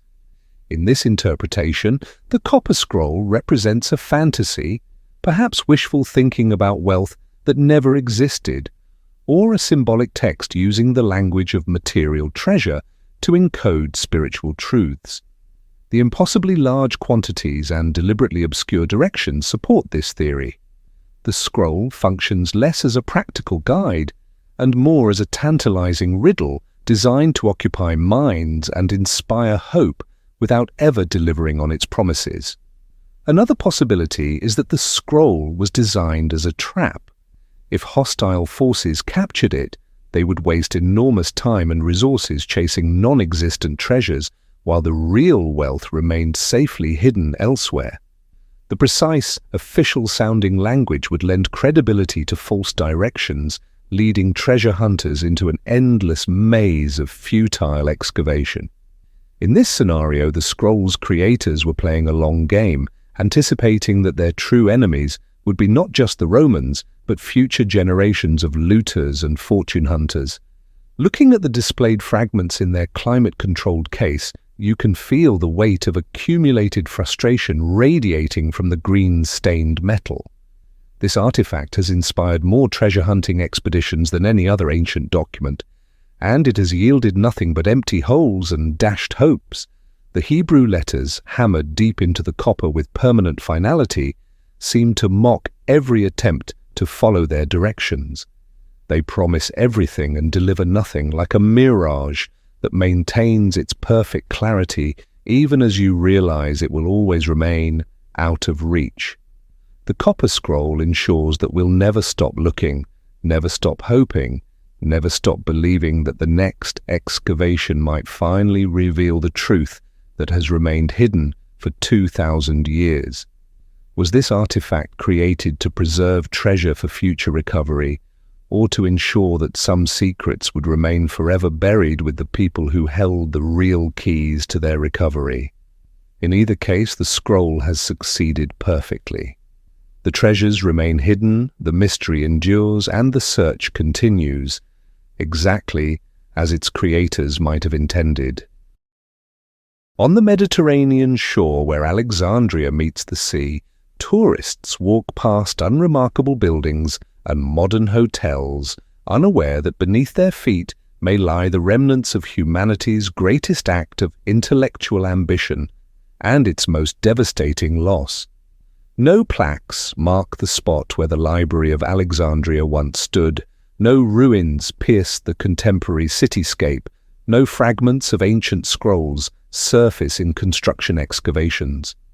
The most celebrated repository of knowledge in the ancient world has vanished so completely that even its location remains disputed, leaving behind only stories of what it contained and silence where answers should be. The Library of Alexandria was never meant to be just another collection of books. Founded in the 3rd century BCE by the Ptolemaic dynasty, It represented an unprecedented attempt to gather all human knowledge under one roof. Ships arriving in Alexandria's harbour were required to surrender any books in their cargo. Scribes would copy the texts before returning them to their owners, ensuring that no piece of written knowledge could pass through the city without being preserved. Ptolemy II supposedly sent agents across the known world to acquire manuscripts, paying premium prices for original works by famous authors and offering bounties for rare texts from distant lands. Ancient sources claim the library eventually housed between 400,000 and 700,000 scrolls, a number that seems almost impossible until you consider what it represented. This wasn't just Greek literature and Egyptian records, but the accumulated wisdom of the entire known world. Babylonian astronomy, Indian mathematics, Persian histories, Celtic oral traditions transcribed by traveling scholars, Chinese philosophical works carried along the Silk Road, and perhaps texts from civilizations so remote that their names have vanished entirely from historical record. If the accounts are accurate, the Library of Alexandria contained knowledge that stretched back to the dawn of written civilization and forward to the cutting edge of Hellenistic science. What makes the loss so devastating isn't just the quantity but the quality of what disappeared. Among the vanished works were the complete writings of Aeschylus, Sophocles, and Euripides. We possess only fragments of their output. The library held the original works of Aristarchus, who proposed that the Earth orbited the Sun 17 centuries before Copernicus. It contained the mathematical treatises of Apollonius, whose geometric insights wouldn't be rediscovered until the Renaissance. Most tantalizingly, it preserved histories of ancient Egypt written by Egyptian priests in their own language, offering perspectives on their civilization that we can now only guess at through the filtered accounts of Greek and Roman visitors. The story of the library's destruction has become as legendary as its contents, but the truth is far more complex and disturbing than a simple tale of barbarian vandalism. The conventional narrative blames Julius Caesar's siege of Alexandria in 48 BCE, when Roman soldiers allegedly set fire to ships in the harbour and the flames spread to the library itself. This account is contradicted by other sources that describe the library functioning normally for centuries after Caesar's time, though. Some scholars point to Christian zealots in the 4th century CE, others to Arab conquerors in the 7th century, still others to simple neglect and the gradual decay of an institution too expensive to maintain. What emerges from careful study of the sources is a more unsettling possibility. The Library of Alexandria may not have been destroyed in a single catastrophic event, but was instead systematically dismantled over centuries, its contents dispersed, hidden, or deliberately eliminated. Roman emperors grew suspicious of Greek learning, Christian authorities viewed pagan texts as dangerous to the faith, and Islamic conquerors had their own reasons for controlling the flow of information. Each wave of new rulers faced the same question: what should be preserved and what should be allowed to disappear? The complete absence of any catalogue or inventory from the library suggests something more deliberate than accidental destruction. Libraries of this scale required sophisticated organizational systems, subject classifications, author indexes, acquisition records. Not a single such document survives, however, making it impossible to know exactly what was lost. This absence feels too complete to be coincidental, as if someone made a conscious decision to erase not just the contents, but any record of what those contents had been. Recent archaeological work in Alexandria has revealed the foundations of what may have been the original library complex, but these discoveries raise more questions than they answer. The building was far larger than previously imagined, with underground chambers and sealed sections that suggest it functioned as more than just a repository for scrolls. Some researchers propose that it served as an active research center, where scholars not only studied existing knowledge but generated new discoveries that were considered too sensitive for wide distribution. The library represents the possibility that human civilization once achieved levels of knowledge and understanding that we've never recovered. Every scientific breakthrough, every philosophical insight discovered in the modern era carries the shadow of a question. Was this really new, or are we simply rediscovering truths that were already known to scholars who worked in the reading halls of Alexandria 2,000 years ago? The literary loss alone staggers the imagination. We know the names of hundreds of ancient authors whose works were preserved in the library but have since vanished entirely. Imagine the plays that were never performed again, the poems that will never be recited, the histories that could have changed our understanding of the ancient world. Some of these works survived into the medieval period and were quoted by later authors, giving us tantalizing glimpses of what we've lost, fragments of sentences, brief plot summaries, philosophical arguments reduced to footnotes in works that have themselves barely survived. Some scholars have suggested that much of the library's contents were lost, not through accident, but through deliberate suppression. Knowledge can be dangerous to those in power, and texts that challenged religious orthodoxy, questioned political authority, or preserved inconvenient truths about the past would have been obvious targets for censorship. The library may have contained works that contradicted the official histories promoted by successive ruling powers, scientific theories that undermined established beliefs, or historical accounts that exposed uncomfortable truths about how civilizations rise and fall. Somewhere under the cafes and apartment buildings today lie the foundations where scholars once worked by lamplight, copying texts that preserved the intellectual achievements of dozens of civilizations. The air still carries the salt spray that once dampened scrolls from India and Mesopotamia, but the words those scrolls contained have vanished into silence. The Library of Alexandria forces us to confront an uncomfortable truth about human knowledge. It is far more fragile than we like to admit. Everything we know about the past exists only because someone, somewhere, made the conscious decision to preserve it rather than let it disappear. The library's loss reminds us that behind every piece of surviving ancient wisdom lie dozens of other works that were allowed to fade away, taking their insights and discoveries into oblivion.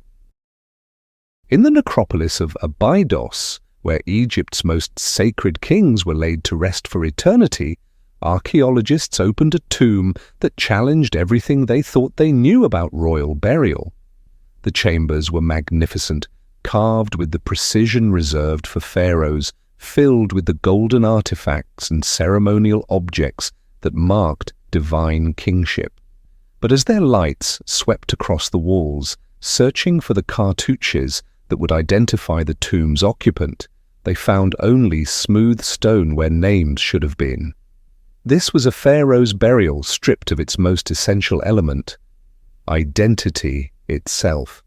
Someone had gone to extraordinary lengths not just to kill this ruler, but to murder his memory, erasing every trace of his existence while leaving his tomb intact as a monument to deliberate forgetting. The tomb dates to Egypt's second intermediate period, between 1640 and 1540 BCE, when the unified kingdom of the pharaohs fractured into competing dynasties and foreign rulers carved out territories along the Nile. It was a time of chaos when legitimacy could be claimed by force and lost just as quickly, when the divine order that had governed Egypt for over a millennium crumbled into political opportunism and cultural confusion. Conventional archaeological wisdom attributes the tomb's anonymity to this instability. Perhaps it belonged to a usurper whose successors sought to erase his reign, or a short-lived king whose burial was completed hastily before his name could be properly inscribed. But standing in the burial chamber, surrounded by walls that seemed to pulse with deliberate silence, this explanation feels inadequate. In ancient Egyptian belief, a person's name was more than identification. It was the foundation of their existence in the afterlife. To die without a name was to face spiritual annihilation, to be condemned to wander eternally in the void between worlds. No pharaoh, no matter how briefly he ruled or how violently he was overthrown, would have willingly accepted such a fate.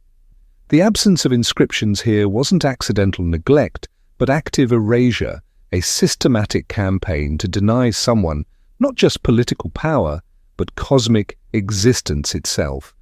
The evidence of deliberate destruction is everywhere once you know how to look for it. Cartouches that should frame the king's name have been carved away with surgical precision, leaving perfectly smooth depressions in the stone. Wall reliefs show the ghostly outlines of figures that have been chiseled out so completely that only their shadows remain. Door lintels bear the scars of systematic defacement, every royal title and divine epithet ground away until nothing remains but anonymous stone. This wasn't the random vandalism of tomb robbers or the casual destruction of conquering armies. It was methodical, purposeful, and total. Among the burial goods are objects that don't quite fit together, pieces that suggest a ruler caught between different worlds. Some items display traditional Egyptian motifs, falcon-headed gods, Ankh symbols, hieroglyphic prayers for safe passage to the afterlife. Others show influences from the Hyksos, the foreign rulers who controlled northern Egypt during this period, with different artistic styles and unfamiliar religious symbolism. A few pieces seem to blend both traditions, as if their owner tried to satisfy the religious expectations of multiple populations, succeeding only in alienating them all. The pattern suggests something more complex than simple political overthrow. This wasn't just about removing a rival from power, it was about removing him from history itself, denying that he had ever existed while simultaneously preserving the evidence of that denial. The tomb serves as a kind of anti-monument, proof that someone was important enough to warrant complete erasure, yet somehow dangerous enough that even his death couldn't end the threat he represented. Recent analysis using ground-penetrating radar has revealed that the tomb's construction was far more complex than initially apparent. Hidden chambers branch off from the main burial complex, some sealed with unusual care, others showing signs of having been opened and resealed multiple times. These discoveries suggest that the site served multiple purposes, perhaps functioning as both tomb and secure storage facility for objects or information that needed to be hidden alongside the unnamed king. The deliberate erasure extends beyond the tomb itself. Exhaustive searches through temple records, administrative papyri, and royal genealogies from the period have found no trace of a ruler who matches the tomb's timeline and location. Either the historical record has been equally thoroughly purged, or this pharaoh ruled so briefly and controversially that his reign was never officially acknowledged. Both possibilities are equally disturbing. The first suggests a conspiracy of silence spanning multiple institutions, while the second implies that ancient Egypt's political system was far more fragmented and violent than traditionally believed. Archaeological evidence suggests that the erasure campaign continued long after the burial. Tool marks on the walls show different techniques and weathering patterns, indicating that multiple groups returned to the tomb over decades or centuries to remove additional inscriptions and images. Someone, or multiple someones, felt strongly enough about this ruler's memory to keep coming back generation after generation to ensure that his erasure remained complete. Egyptian tombs are typically filled with the presence of their occupants, names echoing from every wall, prayers and spells that maintain a connection between the living and the dead. This tomb radiates only absence, a silence so complete it feels like a physical force pressing against your consciousness. The air itself seems to carry the weight of deliberate forgetting, as if the very atoms remember the violence done to memory within these walls. Modern digital reconstruction techniques have attempted to reverse engineer what the tomb might have looked like before its systematic defacement. Computer models based on surviving fragments and comparison with similar period tombs suggest a burial that would have rivaled those of the most powerful pharaohs. The contrast between the tomb's original magnificence and its current state of enforced anonymity makes the erasure feel even more brutal and purposeful. As you prepare to leave the tomb, climbing back toward the desert surface and the harsh light of the Egyptian sun, the silence follows you like an accusation. Somewhere beneath your feet lies the body of someone who was once powerful enough to command the construction of this monument, yet dangerous enough that his very name had to be erased from existence. The sand shifts in the wind above, covering and uncovering fragments of the past with the same indifference that buried this ruler's identity. The unnamed pharaoh's tomb stands as the ultimate monument to institutional amnesia, proof that some forms of knowledge or power are considered so threatening that their very existence must be denied. In a civilization that believed in the power of names to grant eternal life, someone made the conscious decision to condemn this ruler to spiritual death. Was the unnamed pharaoh buried in anonymity because of what he had done or because of what he knew? Either way, his tomb serves as a reminder that history isn't just shaped by what survives, but by what someone decided was too dangerous to remember. Corroded beyond recognition, encrusted with 2,000 years of marine growth, the bronze fragments looked like nothing more than ancient scrap metal when Greek divers hauled them from a Roman shipwreck in 1901. The real treasure seemed obvious: marble statues of forgotten gods, amphorae that once held wine for Caesar's table, golden jewelry that gleamed despite its underwater burial. But as archaeologists began cleaning the unremarkable lumps of green-stained bronze, something impossible emerged from beneath the barnacles: the unmistakable teeth of precision-cut gears, the fragments of dials and inscriptions, the mechanical skeleton of a device that shouldn't have existed for another 1,000 years. This wasn't ancient scrap metal, it was the remains of a computer, built when the world still thought the Earth was the center of the universe. The Antikythera Mechanism, as scholars came to call it, dates to around 100 BCE, the height of Hellenistic Greece, when mathematics and astronomy flourished in Alexandria and Athens. According to conventional historical wisdom, it represents the pinnacle of ancient Greek mechanical engineering, an astronomical calculator designed to predict eclipses, track planetary movements, and chart the complex dance of celestial bodies with mathematical precision. It's often described as humanity's first analog computer, a bronze marvel that demonstrates how sophisticated ancient science could become when genius met craftsmanship.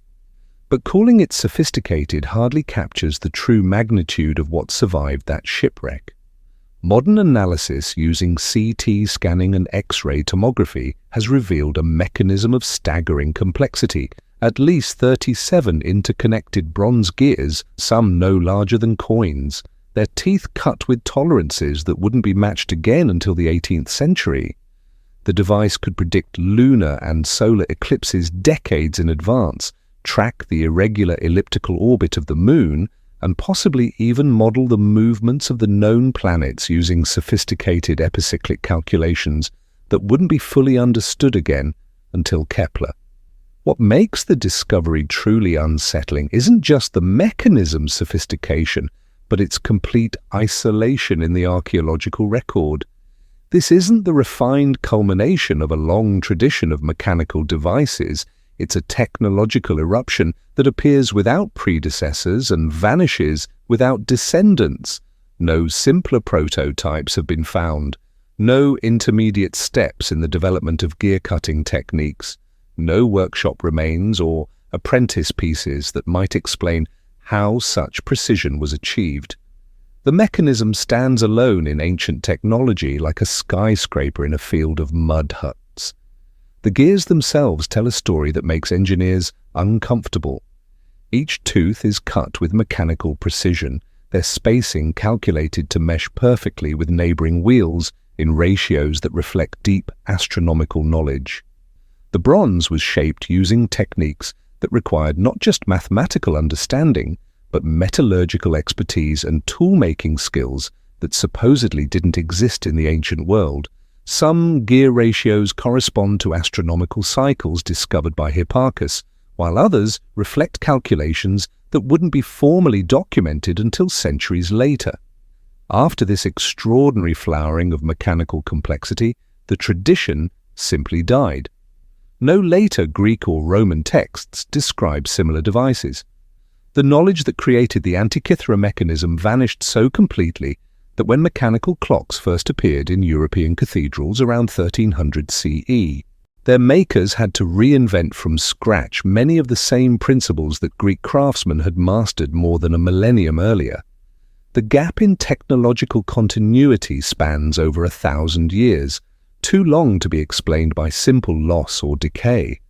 Bronze artifacts corrode, but knowledge systems don't usually disappear overnight. Skills like precision gear cutting, once developed, tend to survive in some form even through political collapse or cultural change.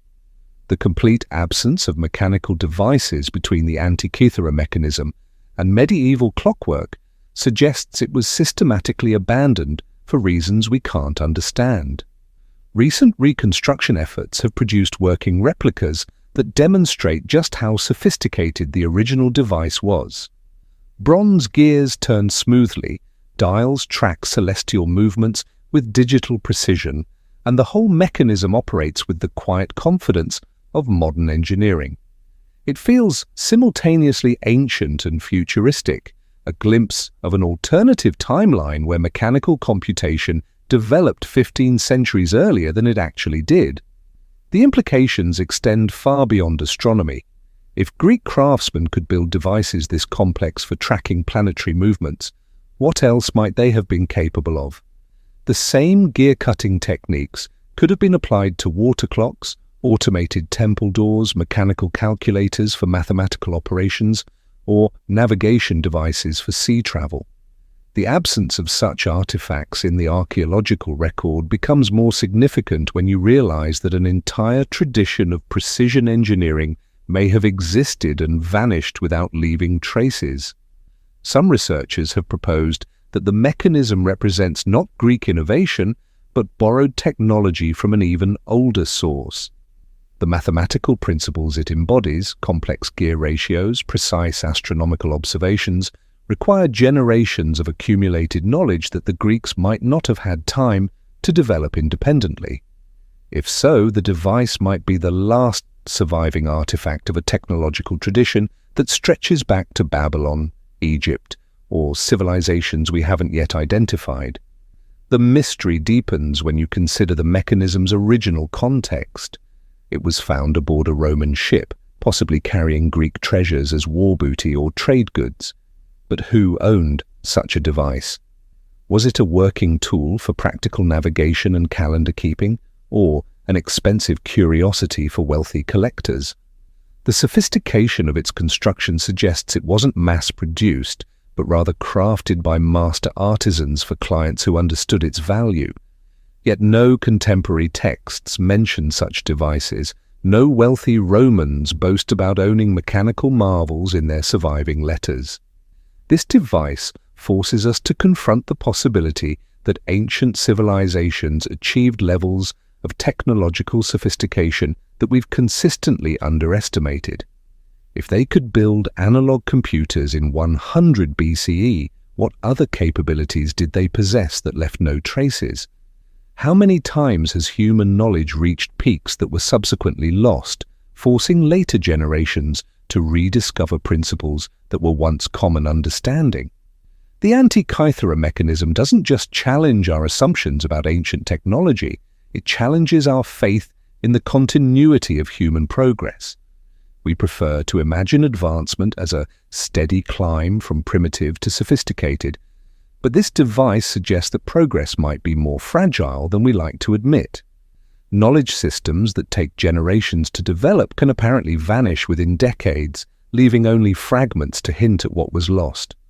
If the Greeks could build analog computers 2,000 years ago, and if that knowledge subsequently vanished so completely that it had to be reinvented from scratch, how many other peaks of human achievement have been erased from history? Hidden among thousands of clay vessels in the crowded storerooms of Iraq's museums sits an artifact so unremarkable that you could walk past it a dozen times without a second glance. No gold gleams from its surface, no intricate carvings mark its clay walls, no precious stones catch the light. It's just a simple earthenware jar, the kind that once held oil or grain in marketplaces across ancient Mesopotamia. But inside this humble vessel, sealed with bitumen against the passage of centuries, lies something that shouldn't exist, a copper cylinder wrapped around an iron rod, arranged with such deliberate precision that when filled with acidic liquid, the whole assembly produces a measurable electric current. This unremarkable jar, crafted over 2,000 years ago, functions as a battery, a feat that conventional history insists wouldn't be achieved for another 18 centuries. The Baghdad Battery, as archaeologists have dubbed it, dates to somewhere between 250 BCE and 650 CE during the height of the Parthian or early Sasanian empires. According to the tidy progression of technological history we teach in schools, this was an era of sophisticated mathematics and astronomy, impressive architecture and metallurgy, but certainly not electrical engineering. Benjamin Franklin's kite experiments wouldn't occur for another 1,000 years. Alessandro Volta's first battery wouldn't be invented until 1800 CE, and the systematic study of electricity wouldn't begin until the Enlightenment. Yet here sits a device that, when reconstructed and tested by modern scientists, produces a steady voltage that registers clearly on contemporary measuring instruments. Most scholars suggest the jar served a practical but limited purpose, perhaps for electroplating thin layers of gold or silver onto jewelry and decorative objects. In this interpretation, ancient craftsmen stumbled upon electrical principles without understanding them, using the jar's modest output to achieve effects they couldn't explain but found useful. It's a theory that preserves the narrative of steady technological progress while acknowledging the artifact's undeniable function. But this explanation begins to feel inadequate when you examine the device's construction. The components, copper cylinder, iron rod, clay housing, bitumen seal, represent a precise combination of materials that wouldn't occur by accident. Ancient metalworkers had access to dozens of different metals and alloys, yet the Baghdad Battery employs exactly the elements needed to create an effective galvanic cell. The iron and copper are positioned to maximize electrical output, the clay provides perfect insulation, and the bitumen creates an airtight seal that would prevent electrolyte from evaporating. Either this represents an extraordinary coincidence, or someone understood enough about electrical principles to deliberately engineer a working battery. If the Baghdad Battery was used for electroplating, where are the associated tools, the workshops, the examples of electroplated objects from the period? Ancient civilizations left extensive records of their technological achievements, detailed accounts of metallurgy, architecture, engineering projects that required massive coordination and resource allocation.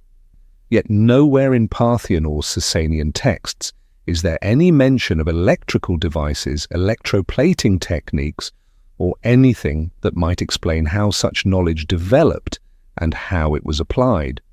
Modern reconstructions of the device produce voltages ranging from 1.1 to 2 volts, depending on the electrolyte used. While modest by contemporary standards, this output is sufficient for several practical applications. Experiments have demonstrated that multiple batteries could be connected in series to increase voltage or in parallel to extend operating time. A workshop equipped with even a few dozen such devices could have achieved electrical effects that would have seemed magical to anyone unfamiliar with the underlying principles. The mystery deepens when you consider the artifact's discovery history. Like many archaeological finds from the Middle East, the Baghdad Battery's provenance is poorly documented, a casualty of hasty excavations, political upheaval, and incomplete record-keeping. What we know comes largely from the work of Wilhelm König, a German archaeologist who first identified the device's electrical properties in the 1930s. His original findings were disrupted by World War II, and subsequent decades of conflict in Iraq have made further investigation extremely difficult. This uncertain provenance has allowed skeptics to question not just the battery's purpose, but its authenticity. Some researchers argue that the device might be a much later creation, perhaps from the early Islamic period, when contact with Byzantine and Chinese technologies could have introduced electrical concepts through cultural exchange. Others suggest it might not be genuine at all, but rather a modern fabrication or misidentified artifact whose electrical properties are entirely coincidental. But the battery's very modesty argues against these objections. If you were going to fabricate evidence of ancient electrical technology, you would presumably create something more impressive than a simple clay jar producing 2 volts. The Baghdad Battery's humble appearance and limited output feel more consistent with genuine ancient innovation. The kind of incremental discovery that might occur when a curious craftsman noticed unusual reactions between different metals in acidic solutions.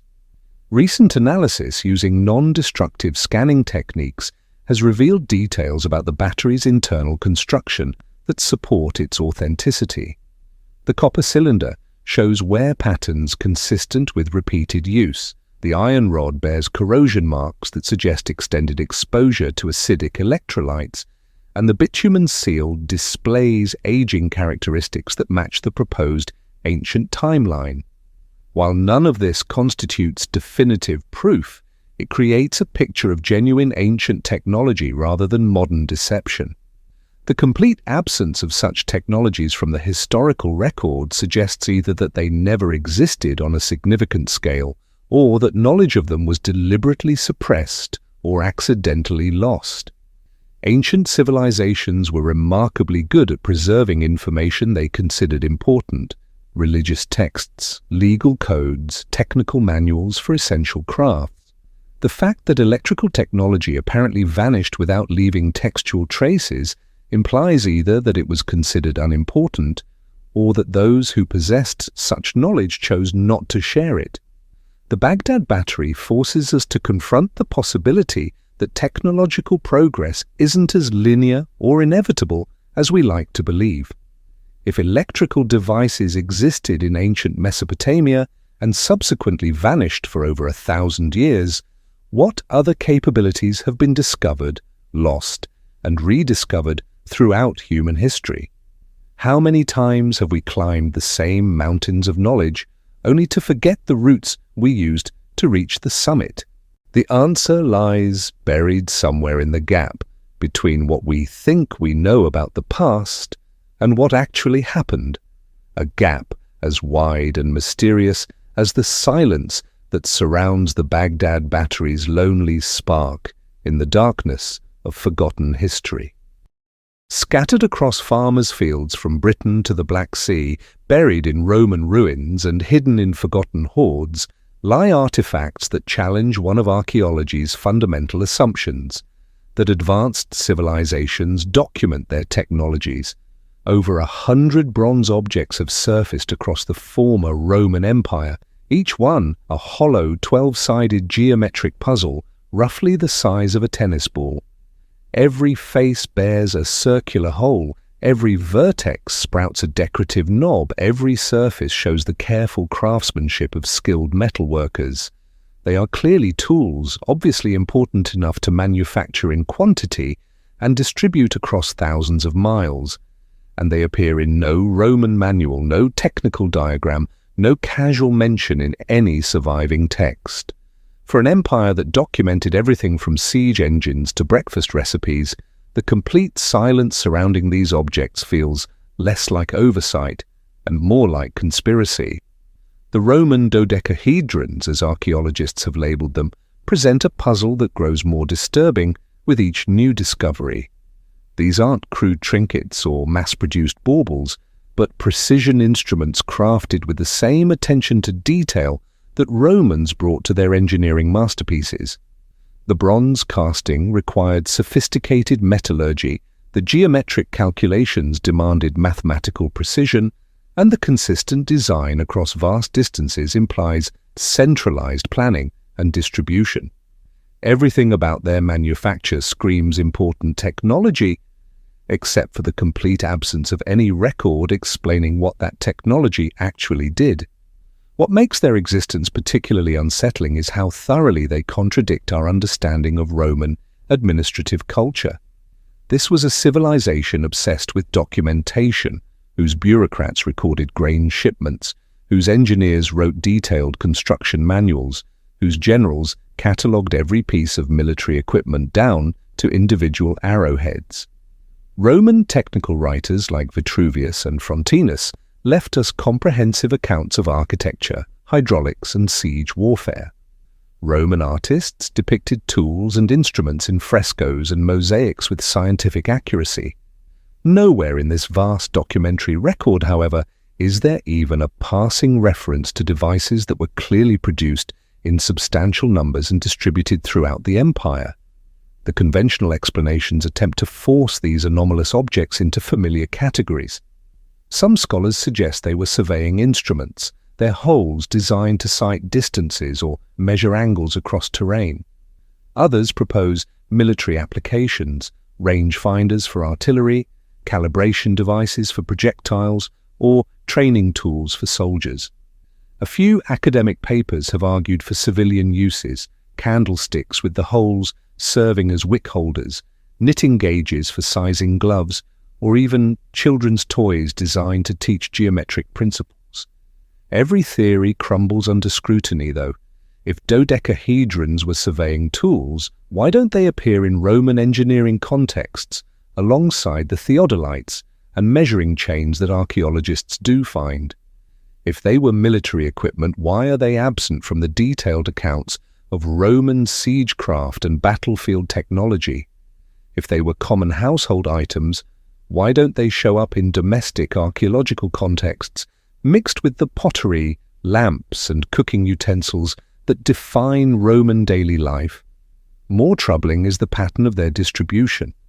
Roman dodecahedrons cluster in specific geographic regions, primarily in Gaul, Germania, and Britain, but are virtually absent from Italy itself, the empire's heartland. This distribution suggests they weren't universal Roman technology, but something specific to the northern provinces, perhaps related to local conditions, specialized military operations, or cultural practices that existed at the empire's periphery. The objects themselves resist easy interpretation. Each dodecahedron is unique in its proportions. Hole sizes vary, distances between vertices differ, decorative elements show regional variations. This customization implies that they weren't mass-produced for identical purposes, but adapted for specific applications that required precise calibration. The wear patterns on many specimens show heavy use, ruling out purely ceremonial functions, while the quality of their construction argues against casual or experimental purposes. Roman dodecahedrons appear to have been manufactured primarily between the 2nd and 3rd centuries CE, then vanish entirely from historical evidence. This timeline coincides with major political and military upheavals across the empire. The crisis of the 3rd century, barbarian invasions, economic collapse, and administrative fragmentation.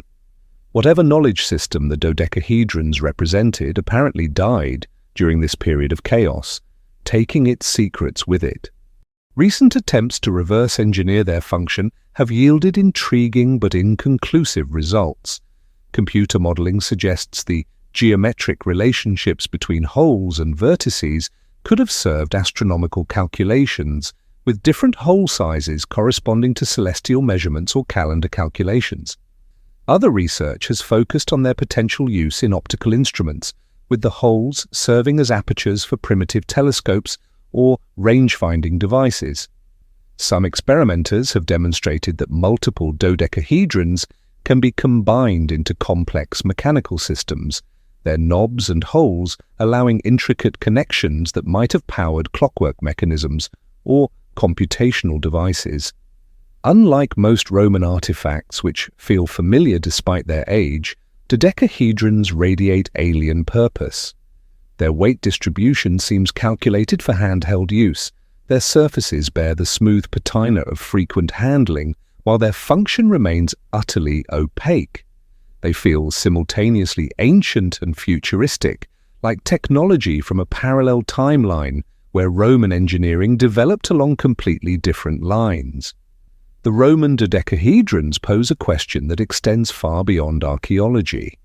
If an empire renowned for its meticulous record-keeping could develop and deploy sophisticated technology without leaving any trace of its purpose, how much of human knowledge exists in similar silence, hidden in plain sight among artifacts whose true significance we've forgotten how to read? As you leave the storage room, the bronze objects settle back into their patient silence, keeping their secrets as they have for 2 millennia. Perhaps that silence itself is their most important message, that knowledge, once lost, leaves behind only questions shaped in bronze, asking riddles that no amount of scholarship can answer.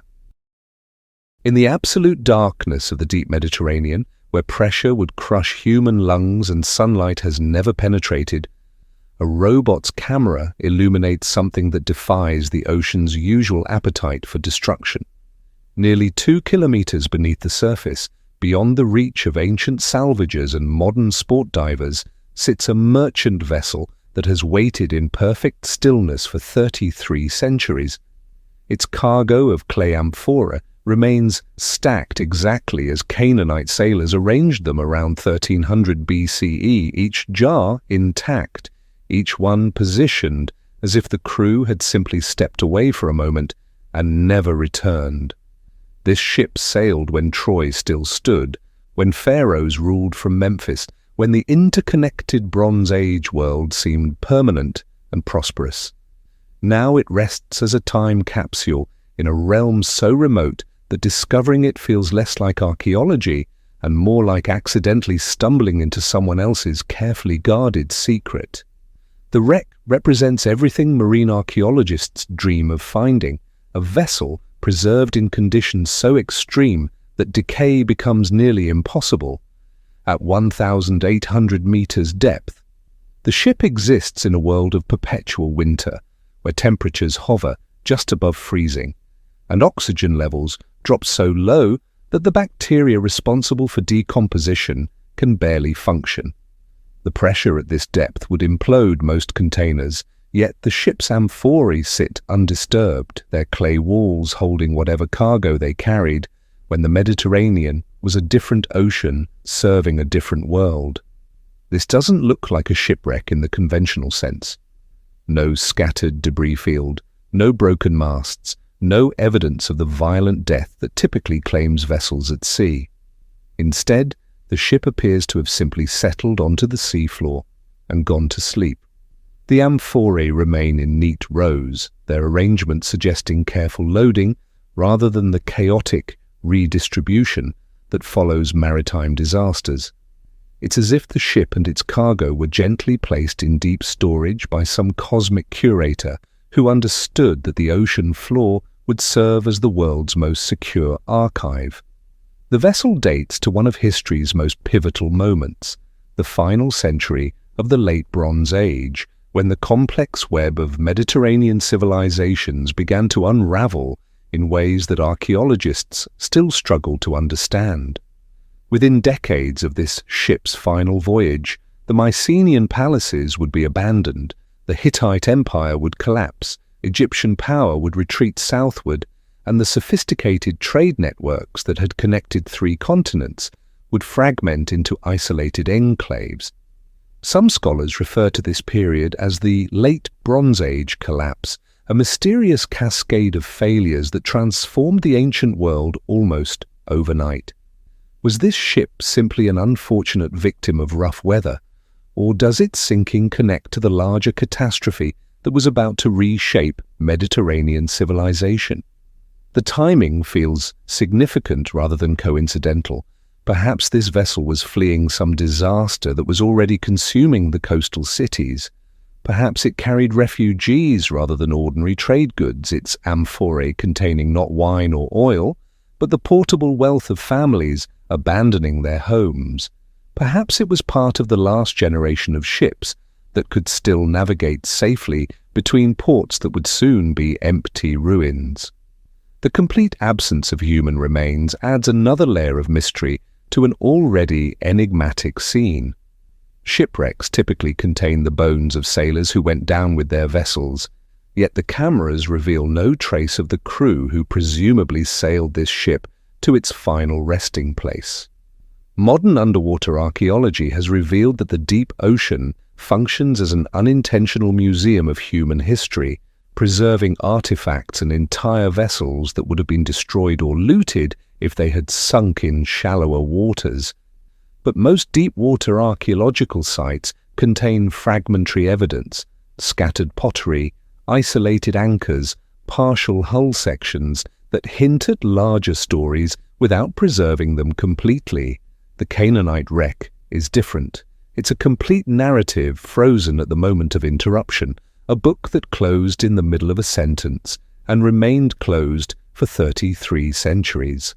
The ship's remote location forces uncomfortable questions about how much history remains permanently inaccessible to human investigation. If significant archaeological sites exist at depths requiring million-dollar robotic expeditions to reach, entire chapters of human development might be locked away in oceanic depths that we lack the technology or resources to explore systematically.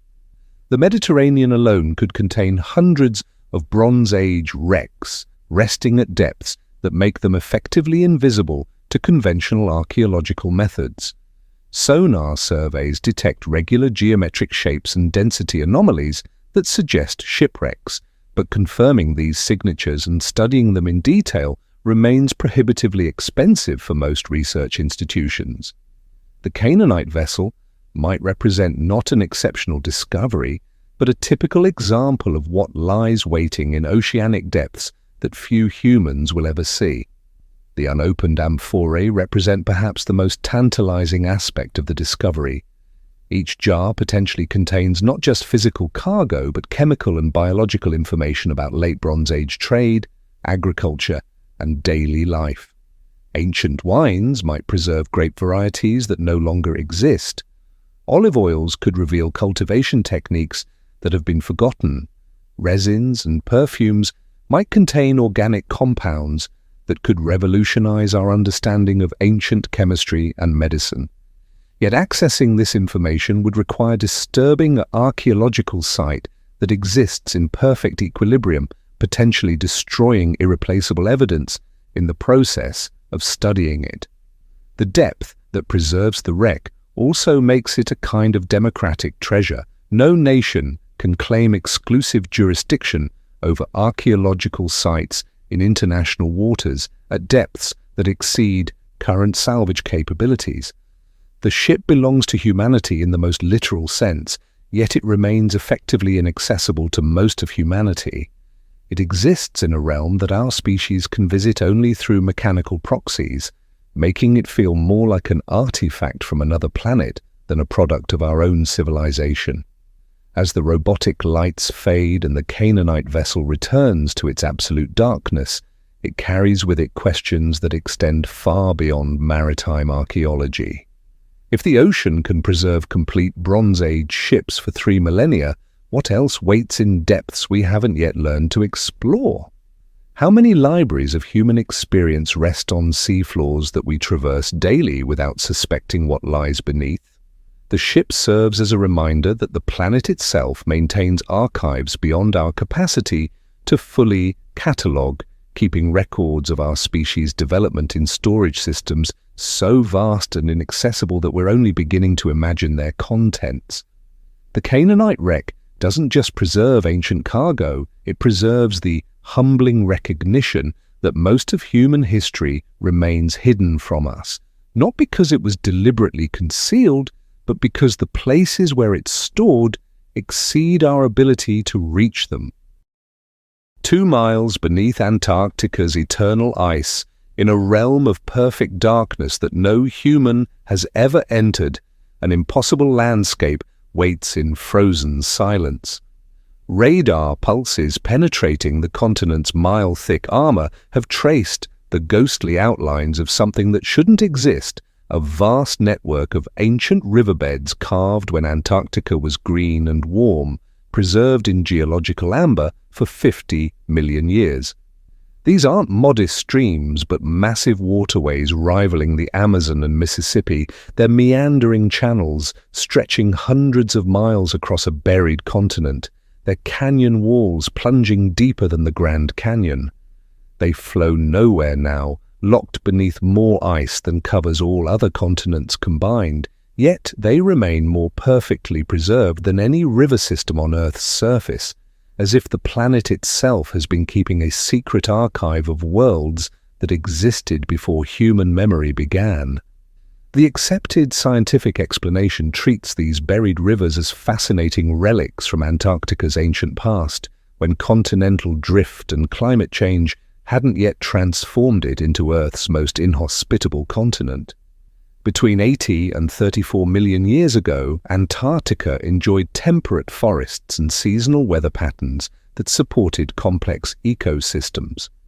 Rivers carved these channels through landscapes that resembled modern New Zealand more than the sterile ice sheet we know today. When global cooling triggered massive glaciation, advancing ice sheets gradually buried the river systems, sealing them away like specimens in a natural museum case. But the scale and preservation of what lies beneath challenges comfortable assumptions about geological processes and the permanence of landscape. These aren't partially eroded remnants or fragmentary traces of ancient water flow. They're complete river systems preserved with archaeological precision. Radar imaging reveals not just main channels, but tributary networks, oxbow lakes, alluvial plains, and sediment deposits that paint a detailed picture of how water moved across this lost continent. Some valleys are so deep they would rank among the world's most dramatic gorges if they weren't hidden beneath miles of ice. The preservation is so perfect that hydrologists can trace seasonal flood patterns and identify where ancient waterfalls once cascaded over rocky ledges. This implies the speed and completeness of Antarctica's transformation. The river systems show no signs of gradual abandonment or slow silting that would occur if glaciation had been a gradual process. Instead, they appear to have been flash-frozen in geological time, as if some catastrophic climate shift buried an entire continental ecosystem so quickly that its rivers had no time to adapt or relocate. The ice locked them in place with such finality that they've remained unchanged for 50 million years, turning Antarctica into a kind of planetary time capsule. Some of the buried valleys contain what appear to be preserved organic deposits, layers of sediment that might still contain pollen, plant matter, and chemical signatures of the ecosystems that once thrived along these riverbanks. If these deposits could be accessed and analyzed, they might provide an unbroken record of ancient climate and biology stretching back to when Earth was a fundamentally different planet. But reaching them would require drilling through ice sheets thicker than most mountains are tall, a technical challenge that makes the buried rivers effectively inaccessible to direct study. The psychological impact of contemplating this hidden landscape is profoundly disorienting. Standing on Antarctica's surface, surrounded by the most barren environment on Earth, you're actually walking on top of one of the planet's most complex and well-preserved river systems. The silence above masks an intricate world below, where phantom waters once carved patterns that rival any landscape humans have ever explored. It's as if Earth is keeping two sets of books, the harsh reality we can see and touch, and the lush prehistory locked away where only instruments can detect it.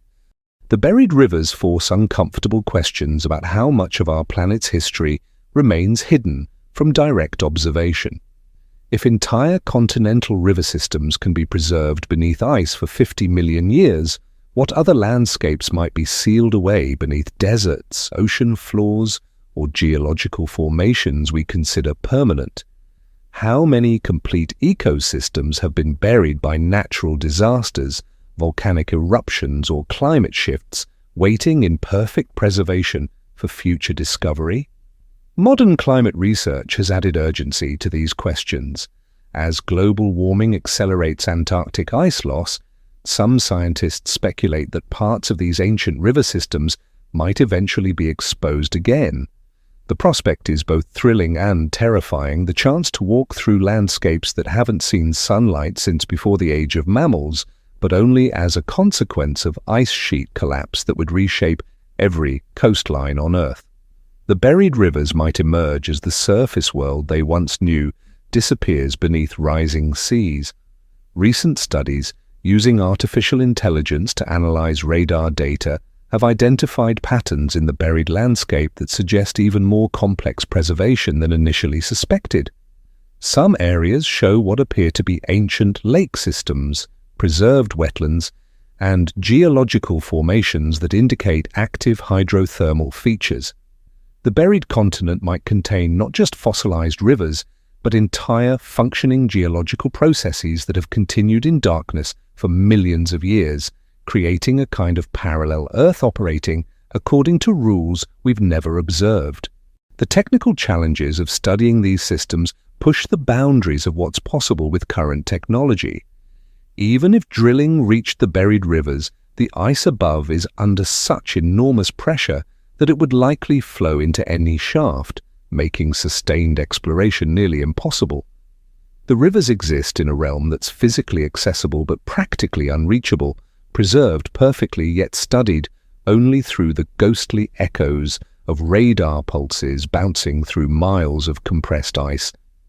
The ancient rivers beneath Antarctica serve as a reminder that our planet maintains its own memory systems, independent of human observation or understanding. While we struggle to preserve historical records that span millennia, Earth casually archives entire continents for geological eras. The buried waterways continue their patient existence in perfect darkness, neither flowing nor truly static, suspended in a state that transcends our usual categories of past and present. Construction workers breaking ground for a new building in Alexandria expected to encounter ancient foundations, broken pottery, perhaps fragments of columns from the city's layered past. Instead, their equipment struck something that made the entire excavation stop.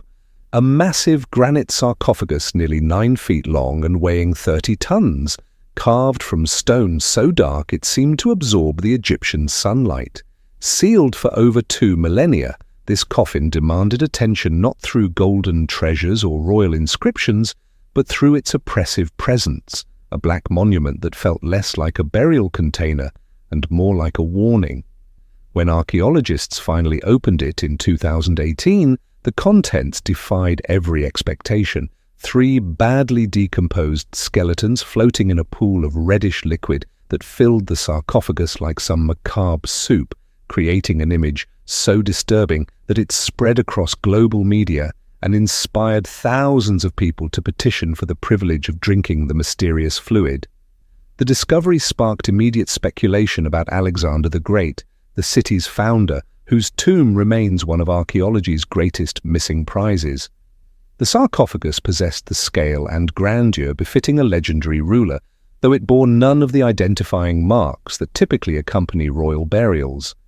No cartouches proclaimed the occupants' names, no hieroglyphic texts promised eternal glory, no royal seals marked the lid.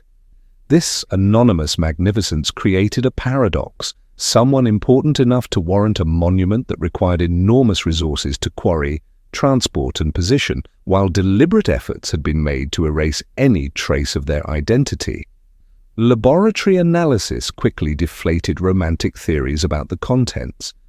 The reddish liquid proved to be a mixture of groundwater that had seeped through microscopic cracks over centuries, combined with the decomposition products of 3 human bodies and their burial wrappings. Chemical tests revealed no exotic substances, no preservatives, no mysterious compounds that might explain the fluid's unsettling appearance. The skeletons belonged to 3 adults who died sometime during the Ptolemaic period, possibly soldiers or civilians who met their end through violence or disease. Nothing about their bones suggested royal lineage or exceptional status that would justify such an elaborate burial container. Rational explanations failed to diminish the sarcophagus's psychological impact, however. The image of 3 anonymous corpses suspended in dark liquid within a coffin that could have housed a pharaoh created cognitive dissonance that scientific analysis couldn't resolve. Why invest enormous effort in creating a burial container worthy of Alexander himself, then use it for 3 unremarkable individuals whose identities weren't even worth preserving? The contradiction suggested either that Ptolemaic Egypt's burial practices were far more elaborate than previously understood, or that something about these particular deaths required concealment rather than commemoration. The choice of black granite adds another layer of mystery to the burial. This material was notoriously difficult to quarry and shape using ancient tools, requiring specialized knowledge and months of skilled labor to produce even simple forms. The sarcophagus's complex curves and precise dimensions represent a level of craftsmanship typically reserved for the most important religious and royal monuments.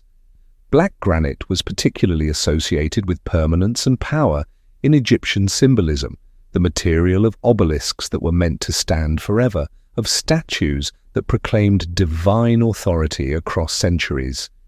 Using such stone for a nameless burial seems almost deliberately provocative, as if the sarcophagus's creators wanted to suggest importance while simultaneously denying any explanation for that importance. The archaeological context provides few additional clues about the burial's significance. The sarcophagus was found in what appears to have been a standard urban cemetery area, surrounded by more conventional burials that showed no unusual features. No other artifacts in the vicinity suggested royal or elite burials. No architectural remains indicated a special mortuary complex. The massive coffin sat isolated among ordinary graves like a monument to some unknown catastrophe or scandal that required both commemoration and concealment. The 3 skeletons showed evidence of having been placed in the sarcophagus simultaneously, but their bones were completely disarticulated, suggesting either that they had decomposed elsewhere before burial or that they had been deliberately dismembered. This discovery contradicted normal Ptolemaic burial practices, which typically involved careful mummification and individual interment. The apparent haste or violence associated with these deaths seemed to conflict with the enormous care and expense invested in their final resting place. The global media response to the discovery revealed something profound about humanity's relationship with mystery and death. Despite clear scientific explanations for the sarcophagus's contents, thousands of people signed online petitions requesting permission to drink the reddish liquid, convinced it might possess supernatural properties. The disconnect between rational analysis and public fascination highlighted how certain archaeological discoveries transcend their objective characteristics to become symbols of deeper anxieties about mortality, knowledge, and the unknown. The sarcophagus's interior design also raises questions that extend beyond its contents. The inner surfaces show tool marks consistent with careful finishing work, though they bear no decorative elements or protective spells that typically adorned elite burials. This absence feels deliberate rather than economical, as if the creators specifically chose to strip away anything that might identify or honor the occupants.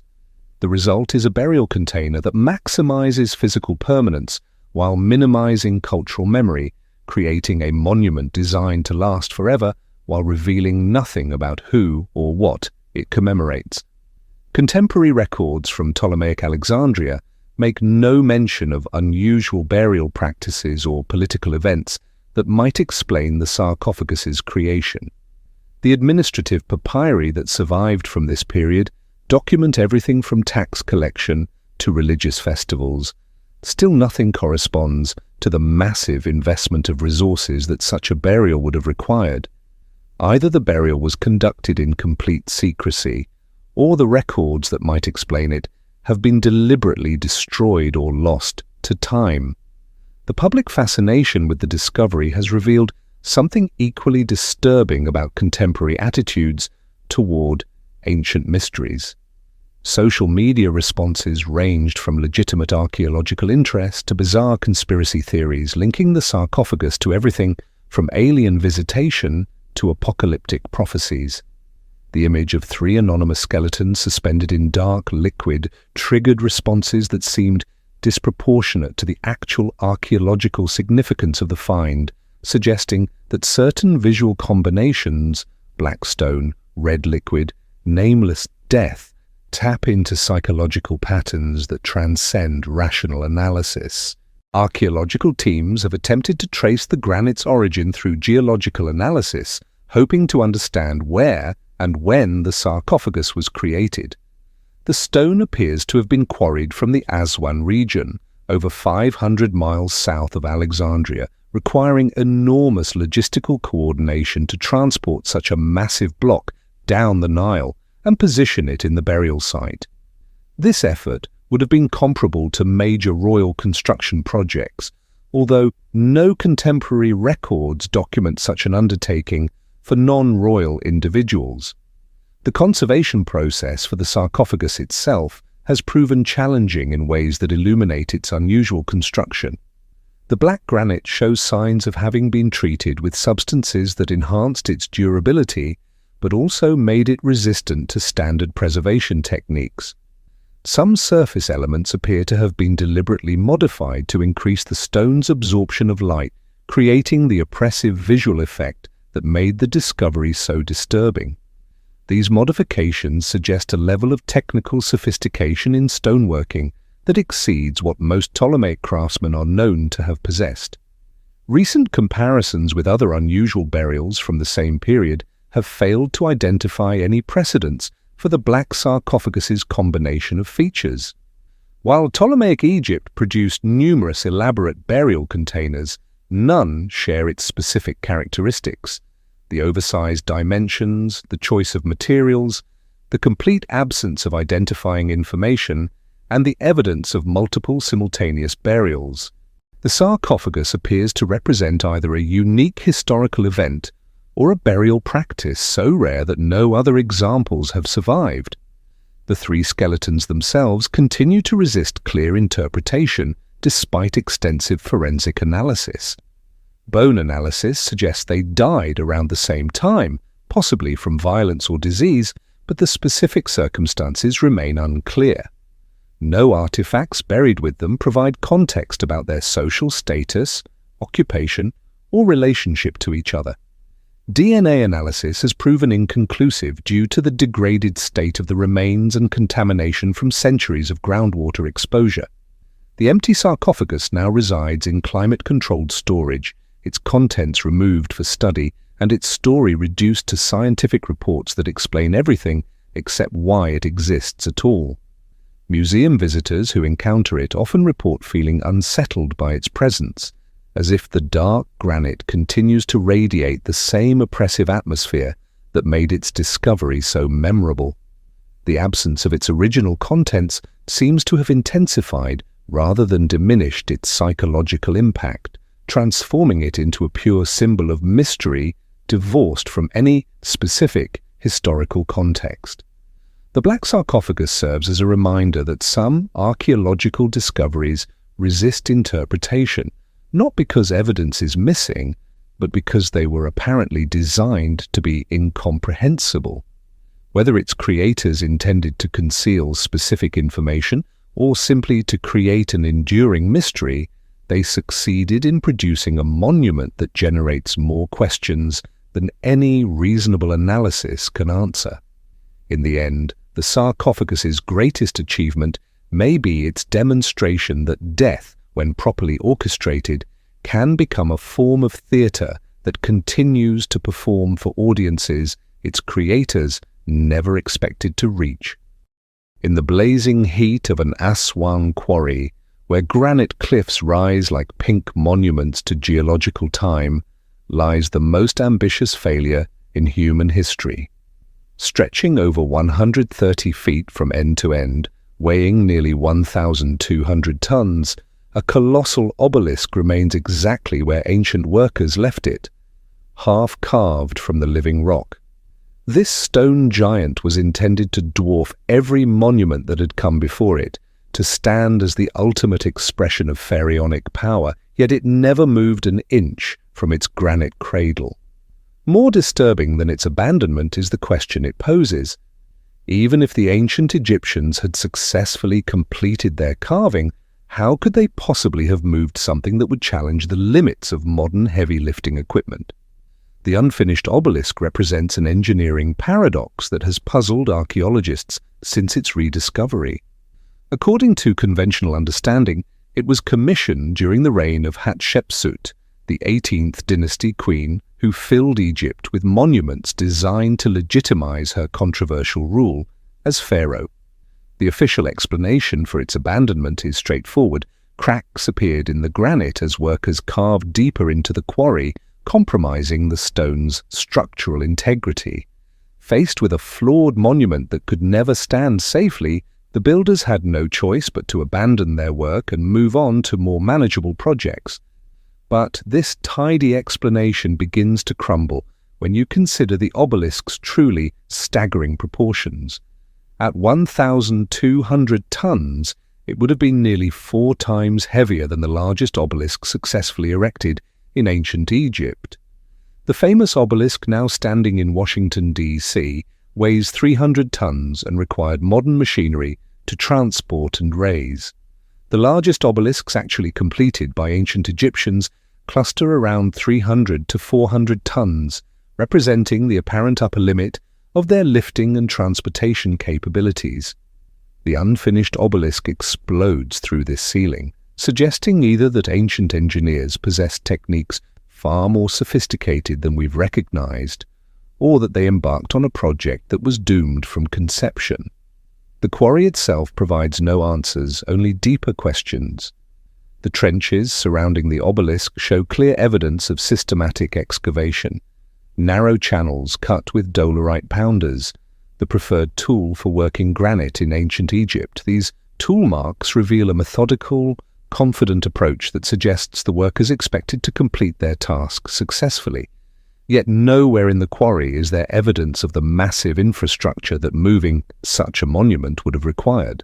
No remnants of reinforced roadways, no traces of the enormous ramps that would have been necessary to roll the obelisk onto transport vessels, no modifications to the nearby Nile harbor that could have accommodated such a massive cargo.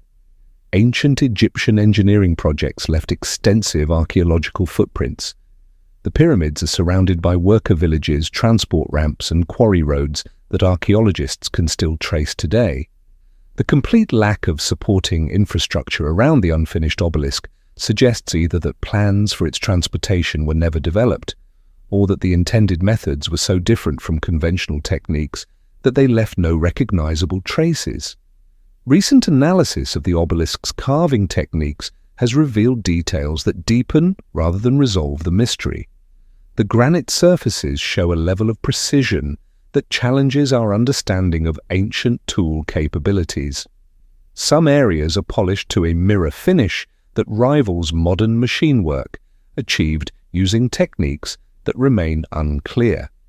The geometric accuracy of the obelisk's proportions suggests mathematical knowledge and quality control systems that seem almost industrial in their sophistication. The evidence that work on the obelisk may have continued long after the initial cracks appeared.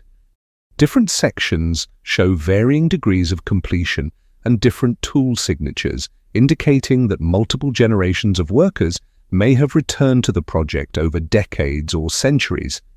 This pattern suggests that the obelisk's abandonment wasn't a simple matter of structural failure, but rather the result of accumulated impossibilities that gradually overwhelmed even Egyptian determination. Its sheer scale dwarfs human perspective. You can walk its entire length and still struggle to comprehend its mass. The surface polish is so perfect that it reflects the desert sky like a mirror, creating the illusion that you're looking at a piece of technology rather than carved stone. Touch the granite, and you can feel the precision of cuts made by hands that turned to dust 3.5 millennia ago, yet the monument feels more like a modern industrial product than an ancient artifact. The obelisk forces uncomfortable questions about the relationship between ambition and capability in ancient civilizations. If Hatshepsut's engineers really believed they could move and erect a 1,200-ton monument, what techniques did they have access to that have been completely lost to history?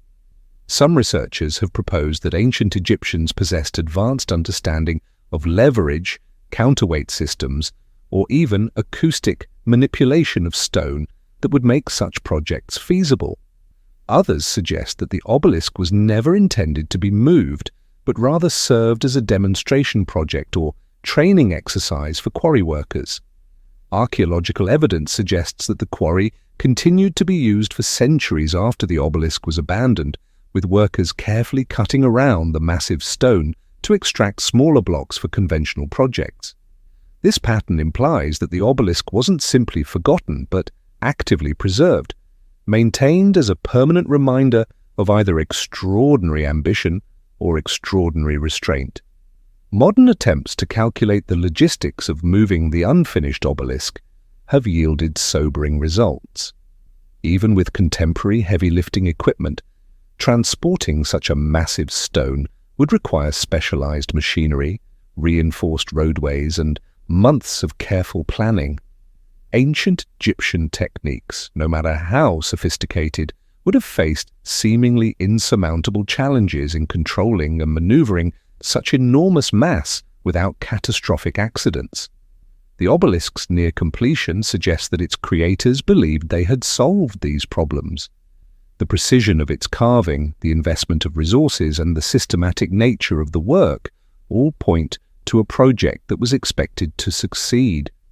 Either ancient Egyptian engineering capabilities exceeded our current understanding by an enormous margin, or the obelisk's creators possessed knowledge that was subsequently lost so completely that no trace remains in the archaeological record.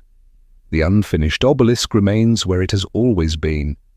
In its eternal incompletion, it stands as perhaps the most honest monument any civilization has ever created. A permanent reminder that the distance between human ambition and human capability can sometimes be measured in thousands of tons of granite that no one has ever figured out how to move. 600 meters beneath the Caribbean Sea, where pressure would collapse human lungs and darkness reigns absolute, something impossible catches the electronic eye of deep-sea sonar. The readouts show geometric patterns that shouldn't exist in nature. Massive rectangular blocks arranged in perfect grids, pyramid-shaped mounds connected by what appear to be broad avenues, stone formations so regular they look like aerial photographs of city ruins. When submersible cameras descend through the crushing depths to investigate, their lights reveal structures that would be impressive if they stood on dry land. Blocks the size of office buildings, stepped platforms that rise like ziggurats from the ocean floor, corridors wide enough for armies to march through. The problem is that no civilization known to history ever built cities this deep underwater, and the depth itself eliminates any possibility that these structures could have been submerged by normal sea level changes since the last ice age. The discovery emerged from routine seafloor mapping conducted by marine geologists in the early 2000s. Their sonar sweeps were designed to chart underwater topography for scientific and commercial purposes, not to uncover archaeological mysteries. When the geometric patterns first appeared on their instruments, The research team assumed they were looking at instrument malfunctions or unusual coral formations. Only when multiple passes confirmed the same regular shapes did they begin to consider more disturbing possibilities. Either they had stumbled upon natural geological processes that perfectly mimicked human architecture, or they had found evidence of engineering capabilities that exceeded anything attributed to pre-Columbian Caribbean cultures. The structure's depth presents an immediate problem for conventional archaeological interpretation. At 600 meters below current sea level, these formations rest far beyond the reach of post-glacial flooding. Even during the most dramatic ice melts of the last 20,000 years, global sea levels never rose enough to submerge land-based construction at such depths. If these really are artificial structures, they would have to date back hundreds of thousands or even millions of years to geological periods when humans supposedly lacked the organizational capabilities for monumental architecture. Alternatively, they could have been dragged to their current depth by catastrophic geological events, massive earthquakes, volcanic subsidence, or tectonic plate movements that could swallow entire regions in geological instants. The limited footage captured by deep-sea submersibles adds tantalizing details without resolving fundamental questions about the site's nature. Remote cameras have documented individual blocks that measure dozens of meters on each side, their surfaces smoothed and edges defined with precision that seems inconsistent with natural erosion patterns. Some formations show clear stratification, with multiple levels stacked in ways that suggest architectural planning rather than random geological deposition. Most intriguingly, several pyramid-like structures appear to be positioned at regular intervals along what could be interpreted as planned thoroughfares, creating the impression of an organized urban layout preserved in underwater twilight. Conventional underwater ruins typically include scattered artifacts, pottery fragments, metal tools, building materials, or organic remains that provide context and dating opportunities. The Caribbean structures show none of these telltale signs of human habitation. No tools have been recovered from the site, no pottery shards scattered by currents, no building techniques that match known architectural traditions. The formations exist in archaeological isolation, as if they were placed there fully formed without the gradual accumulation of cultural debris that characterizes legitimate settlement sites. This absence of artifacts has led many researchers to favor geological explanations for the structures. Underwater volcanic activity can create stepped formations when lava flows cool and fracture in regular patterns. Tectonic forces can shift sedimentary layers into arrangements that appear artificial when viewed through the simplified lens of sonar imaging. Salt deposits can form geometric crystalline structures that mimic architectural features. From this perspective, the Caribbean formations represent unusual but entirely natural geological processes that coincidentally produce shapes that human pattern recognition systems interpret as artificial. But the geological explanations struggle with the site's remarkable organizational coherence. Natural processes typically create patterns that show some randomness, irregularities that reflect the chaotic forces involved in their formation. The Caribbean structures display the kind of systematic layout associated with deliberate planning. Parallel avenues, regularly spaced monuments, architectural elements that seem to relate to each other according to consistent proportional systems. The odds of random geological forces creating such organized patterns across several square kilometers of seafloor approach the mathematically impossible. Political and logistical challenges have prevented the kind of intensive investigation that might resolve these questions definitively. The site lies in international waters near disputed maritime boundaries, creating bureaucratic obstacles for research expeditions. More significantly, the depth and location require expensive deep-sea exploration equipment that few research institutions can afford to deploy for extended periods. Unlike shallow-water archaeological sites that can be studied by teams of diving scientists over multiple seasons, the Caribbean structures remain accessible only through brief, costly, submersible missions that capture glimpses rather than comprehensive surveys. The lack of a thorough investigation has created a vacuum that speculation rushes to fill. Some researchers draw parallels to other mysterious underwater formations, suggesting that the Caribbean structures could be part of a global pattern of submerged archaeological sites that conventional history hasn't recognized. Others propose that they represent evidence of technological capabilities that significantly predate accepted timelines for human civilization. More exotic theories link the formations to the persistent Atlantis mythology. While mainstream archaeology treats such connections with extreme skepticism, the Caribbean structures do share certain characteristics with classical descriptions of Atlantis. Sophisticated urban planning, monumental architecture, and destruction so complete that only physical ruins remain while all cultural memory has vanished. The camera feeds show what look unmistakably like urban ruins, plazas, monumental buildings, connecting corridors, but stripped of any signs of the life that such spaces would once have contained. The effect is like viewing a ghost city, architecturally coherent but existentially empty, preserved in a realm so remote that it feels more like science fiction than archaeology. Whether these formations are natural geological phenomena or artificial constructions, their existence demonstrates that vast areas of Earth's surface remain essentially unexplored and poorly understood. If structures this large and geometrically complex can exist for decades without comprehensive scientific investigation, how many other mysteries might lie hidden in depths we rarely visit?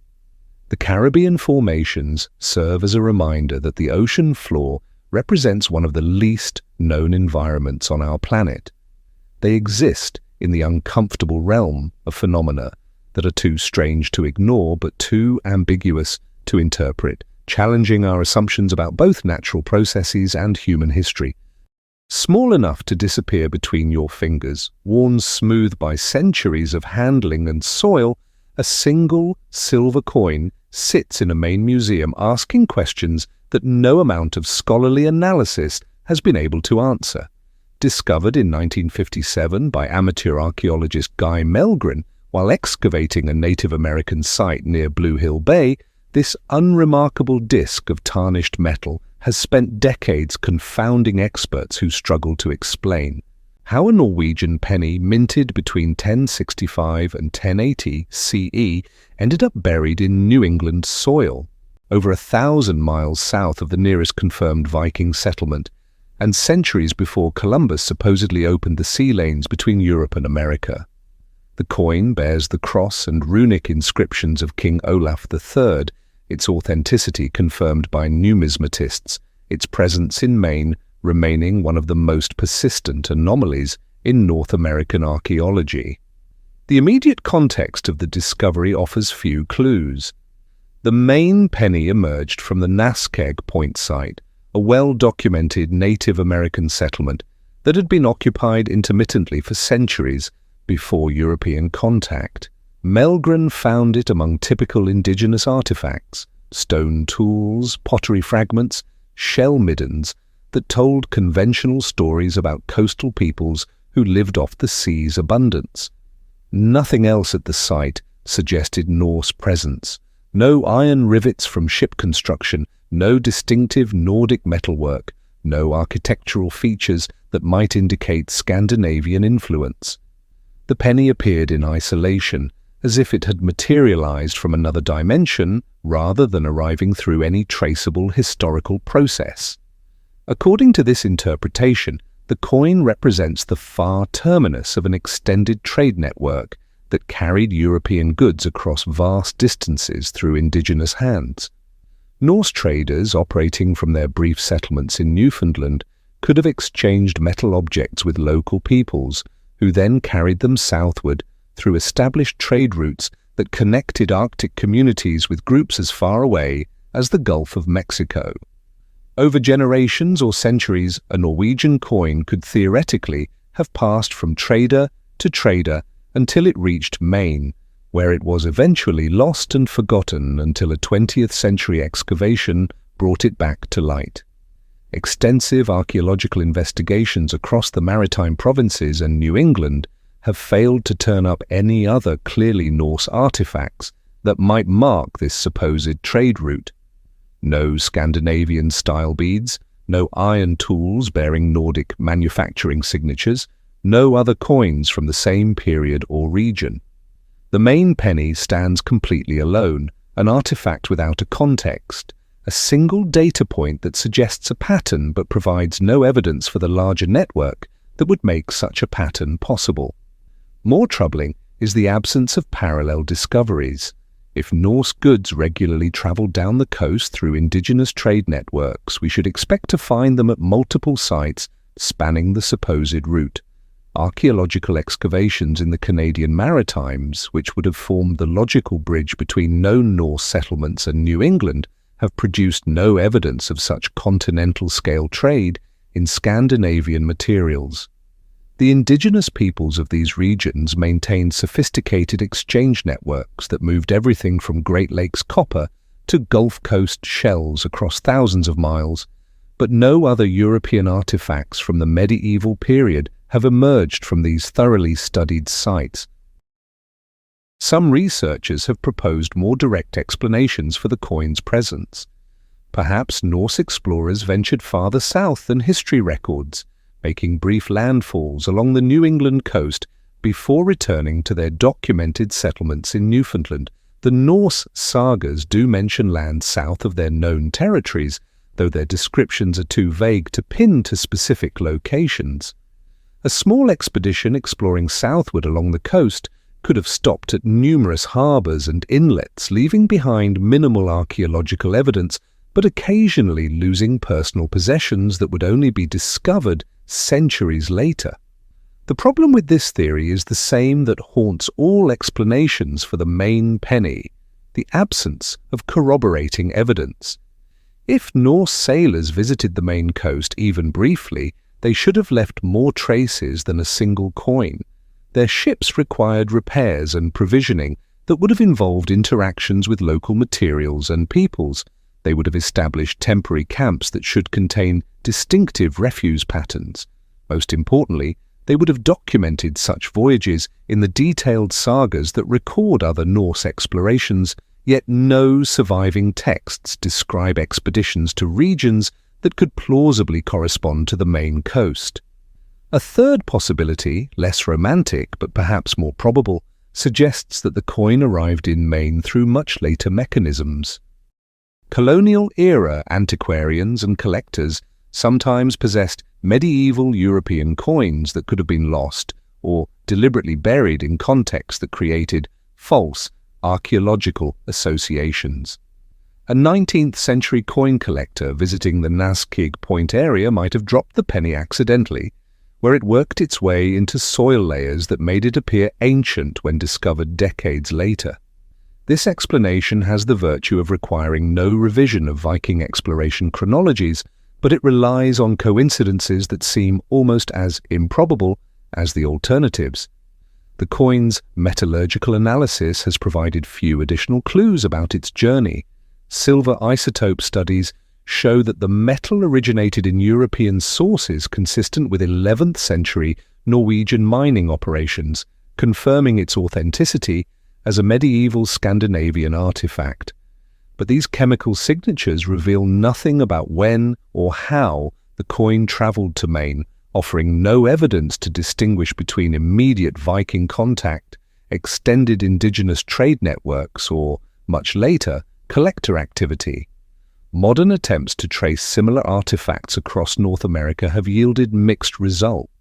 A few other supposedly Norse or medieval European objects have surfaced at various sites across the continent, but most have proven to be modern intrusions, misidentified colonial artifacts. The rigorous authentication that makes the Maine Penny credible as a genuine medieval artifact also makes it increasingly isolated as other claims fail to withstand scientific scrutiny. The penny's current museum display reflects the uncertainty that surrounds its interpretation. The accompanying text describes multiple possible explanations without endorsing any particular theory, acknowledging that the artifact's significance remains contested among specialists. Visitors often leave the display with more questions than answers, which may be the most honest response to an object that refuses to fit comfortably into established historical narratives. The coin weighs almost nothing, bears no message beyond the royal inscriptions that identify its official origin, and occupies a space no larger than a fingertip. But in its persistent refusal to explain itself, it carries implications that stretch across centuries and continents, suggesting that the history of contact between old and new worlds may be far more complex and far less completely understood than the confident narratives in our textbooks would suggest. Hidden within blackened fragments of ancient copper slag scattered across archaeological sites throughout the Middle East lies evidence of a planetary event so significant it could have altered the fundamental forces protecting life on Earth. These unremarkable chunks of metalworking waste, discarded by Iron Age smiths who were focused on crafting tools and weapons for forgotten kingdoms, accidentally became recording devices for one of the most dramatic fluctuations in Earth's magnetic field ever documented. Between 1050 and 600 BCE, while Assyrian empires rose and Phoenician traders crossed the Mediterranean, the planet's invisible shield against cosmic radiation surged to nearly double its current strength, creating effects that modern science is only beginning to understand. The discovery began with routine archaeological analysis of ancient metallurgy sites across the Levant. Researchers studying Iron Age copper production collected slag samples to understand ancient smelting techniques, not expecting to uncover records of planetary behavior. When geophysicists examined these fragments under powerful magnetic sensors, they found something extraordinary. The crystalline structure of the cooled metal preserved perfect snapshots of Earth's magnetic field at the moment each piece solidified. These accidental time capsules revealed that 3,000 years ago, the magnetic field in this region was behaving in ways that challenge our understanding of how planetary magnetic systems operate. The Levantine Iron Age Geomagnetic Anomaly, as scientists now call it, represents one of the most intense regional magnetic field enhancements ever recorded in human timescales. During this 450-year period, the magnetic field strength reached levels that dwarf anything measured in modern times, creating a localized magnetic bubble that would have fundamentally altered how cosmic radiation interacted with Earth's atmosphere above the ancient Middle East. The phenomenon defies easy explanation. Magnetic field fluctuations of this magnitude typically occur over millions of years, not centuries, and localized enhancements of this intensity have no precedent in the geological record. Earth's magnetic field serves as humanity's primary defense against solar storms and cosmic radiation that would otherwise strip away our atmosphere and bombard the surface with lethal energy. When this invisible shield fluctuates dramatically, it can affect everything from satellite communications to animal navigation systems to the chemical composition of the upper atmosphere. The people living under the Levantine anomaly experienced protection from cosmic radiation that was nearly unprecedented in Earth's recent history, though they had no way to perceive or understand this invisible blessing. Modern research has revealed additional disturbing details about the anomaly's behavior. Rather than building gradually over millennia, the magnetic enhancement appears to have developed rapidly and then maintained its intensity for centuries before declining equally quickly. This pattern suggests that whatever caused the anomaly operated according to mechanisms that current geophysical models cannot adequately explain. Some researchers propose that unusual convection patterns in the outer core created a temporary magnetic hotspot beneath the Middle East, while others suggest the anomaly might have been connected to early warning signs of a magnetic pole reversal that ultimately didn't occur. The absence of any contemporary records of the event highlights how much about our planet's behavior remains invisible to human perception. No descriptions of unusual aurora activity, no reports of navigation difficulties, no accounts of anything that might indicate awareness of the planetary changes occurring beneath their feet. The magnetic field's fluctuations operated completely outside the range of human sensory experience, affecting the planet without leaving any trace in human consciousness or cultural memory. The preservation of magnetic field data in ancient slag also reveals how much of Earth's deep history survives only by accident in materials never intended to serve as scientific records. These copper fragments outlasted the empires that created them, carrying information about planetary processes that would otherwise be completely lost to time. The discovery suggests that similar records might exist in countless other archaeological materials: iron tools, ceramic vessels, volcanic rocks, waiting to reveal other episodes of planetary behavior that occurred beyond the reach of human awareness. Recent laboratory analysis of the slag samples has revealed even more complex patterns in the magnetic anomaly. High-resolution studies show that the field strength didn't remain constant during the 450-year period, but fluctuated in cycles that might correspond to changes in core dynamics or external influences like solar activity. Some variations occurred over decades, others over just a few years, creating a detailed record of magnetic field behavior that provides unprecedented insight into how Earth's protective systems respond to internal and external pressures. The timing of the Levantine anomaly also coincides with significant climatic and cultural changes in the region. The Late Bronze Age collapse, which saw the fall of several major civilizations around 1200 BCE, occurred during the early phases of the magnetic enhancement. While no direct causal relationship has been established, some researchers speculate that magnetic field changes could influence atmospheric chemistry and climate patterns in ways that might affect agricultural productivity and social stability. The correlation might be purely coincidental, but it raises questions about whether planetary magnetic behavior could influence human history in ways we've never considered. Modern magnetic field monitoring has detected smaller anomalies that might be related to the same deep Earth processes that created the Levantine enhancement. The South Atlantic anomaly, a region where Earth's magnetic field is currently weakening, shows some similarities to what might have preceded the ancient Middle Eastern event. Whether this contemporary anomaly will develop into something comparable to the Levantine phenomenon remains unknown, but the possibility adds urgency to research into magnetic field behavior and its potential effects on human civilization. The copper slag fragments continue to yield new information as analytical techniques improve and more samples are discovered at archaeological sites across the region. Each piece represents a moment frozen in time when molten metal cooled in ancient furnaces, accidentally preserving records of planetary forces that operated on scales far beyond human comprehension. These humble industrial byproducts have become windows into Earth's deep processes, demonstrating that some of the most important scientific discoveries emerge from the most unexpected sources.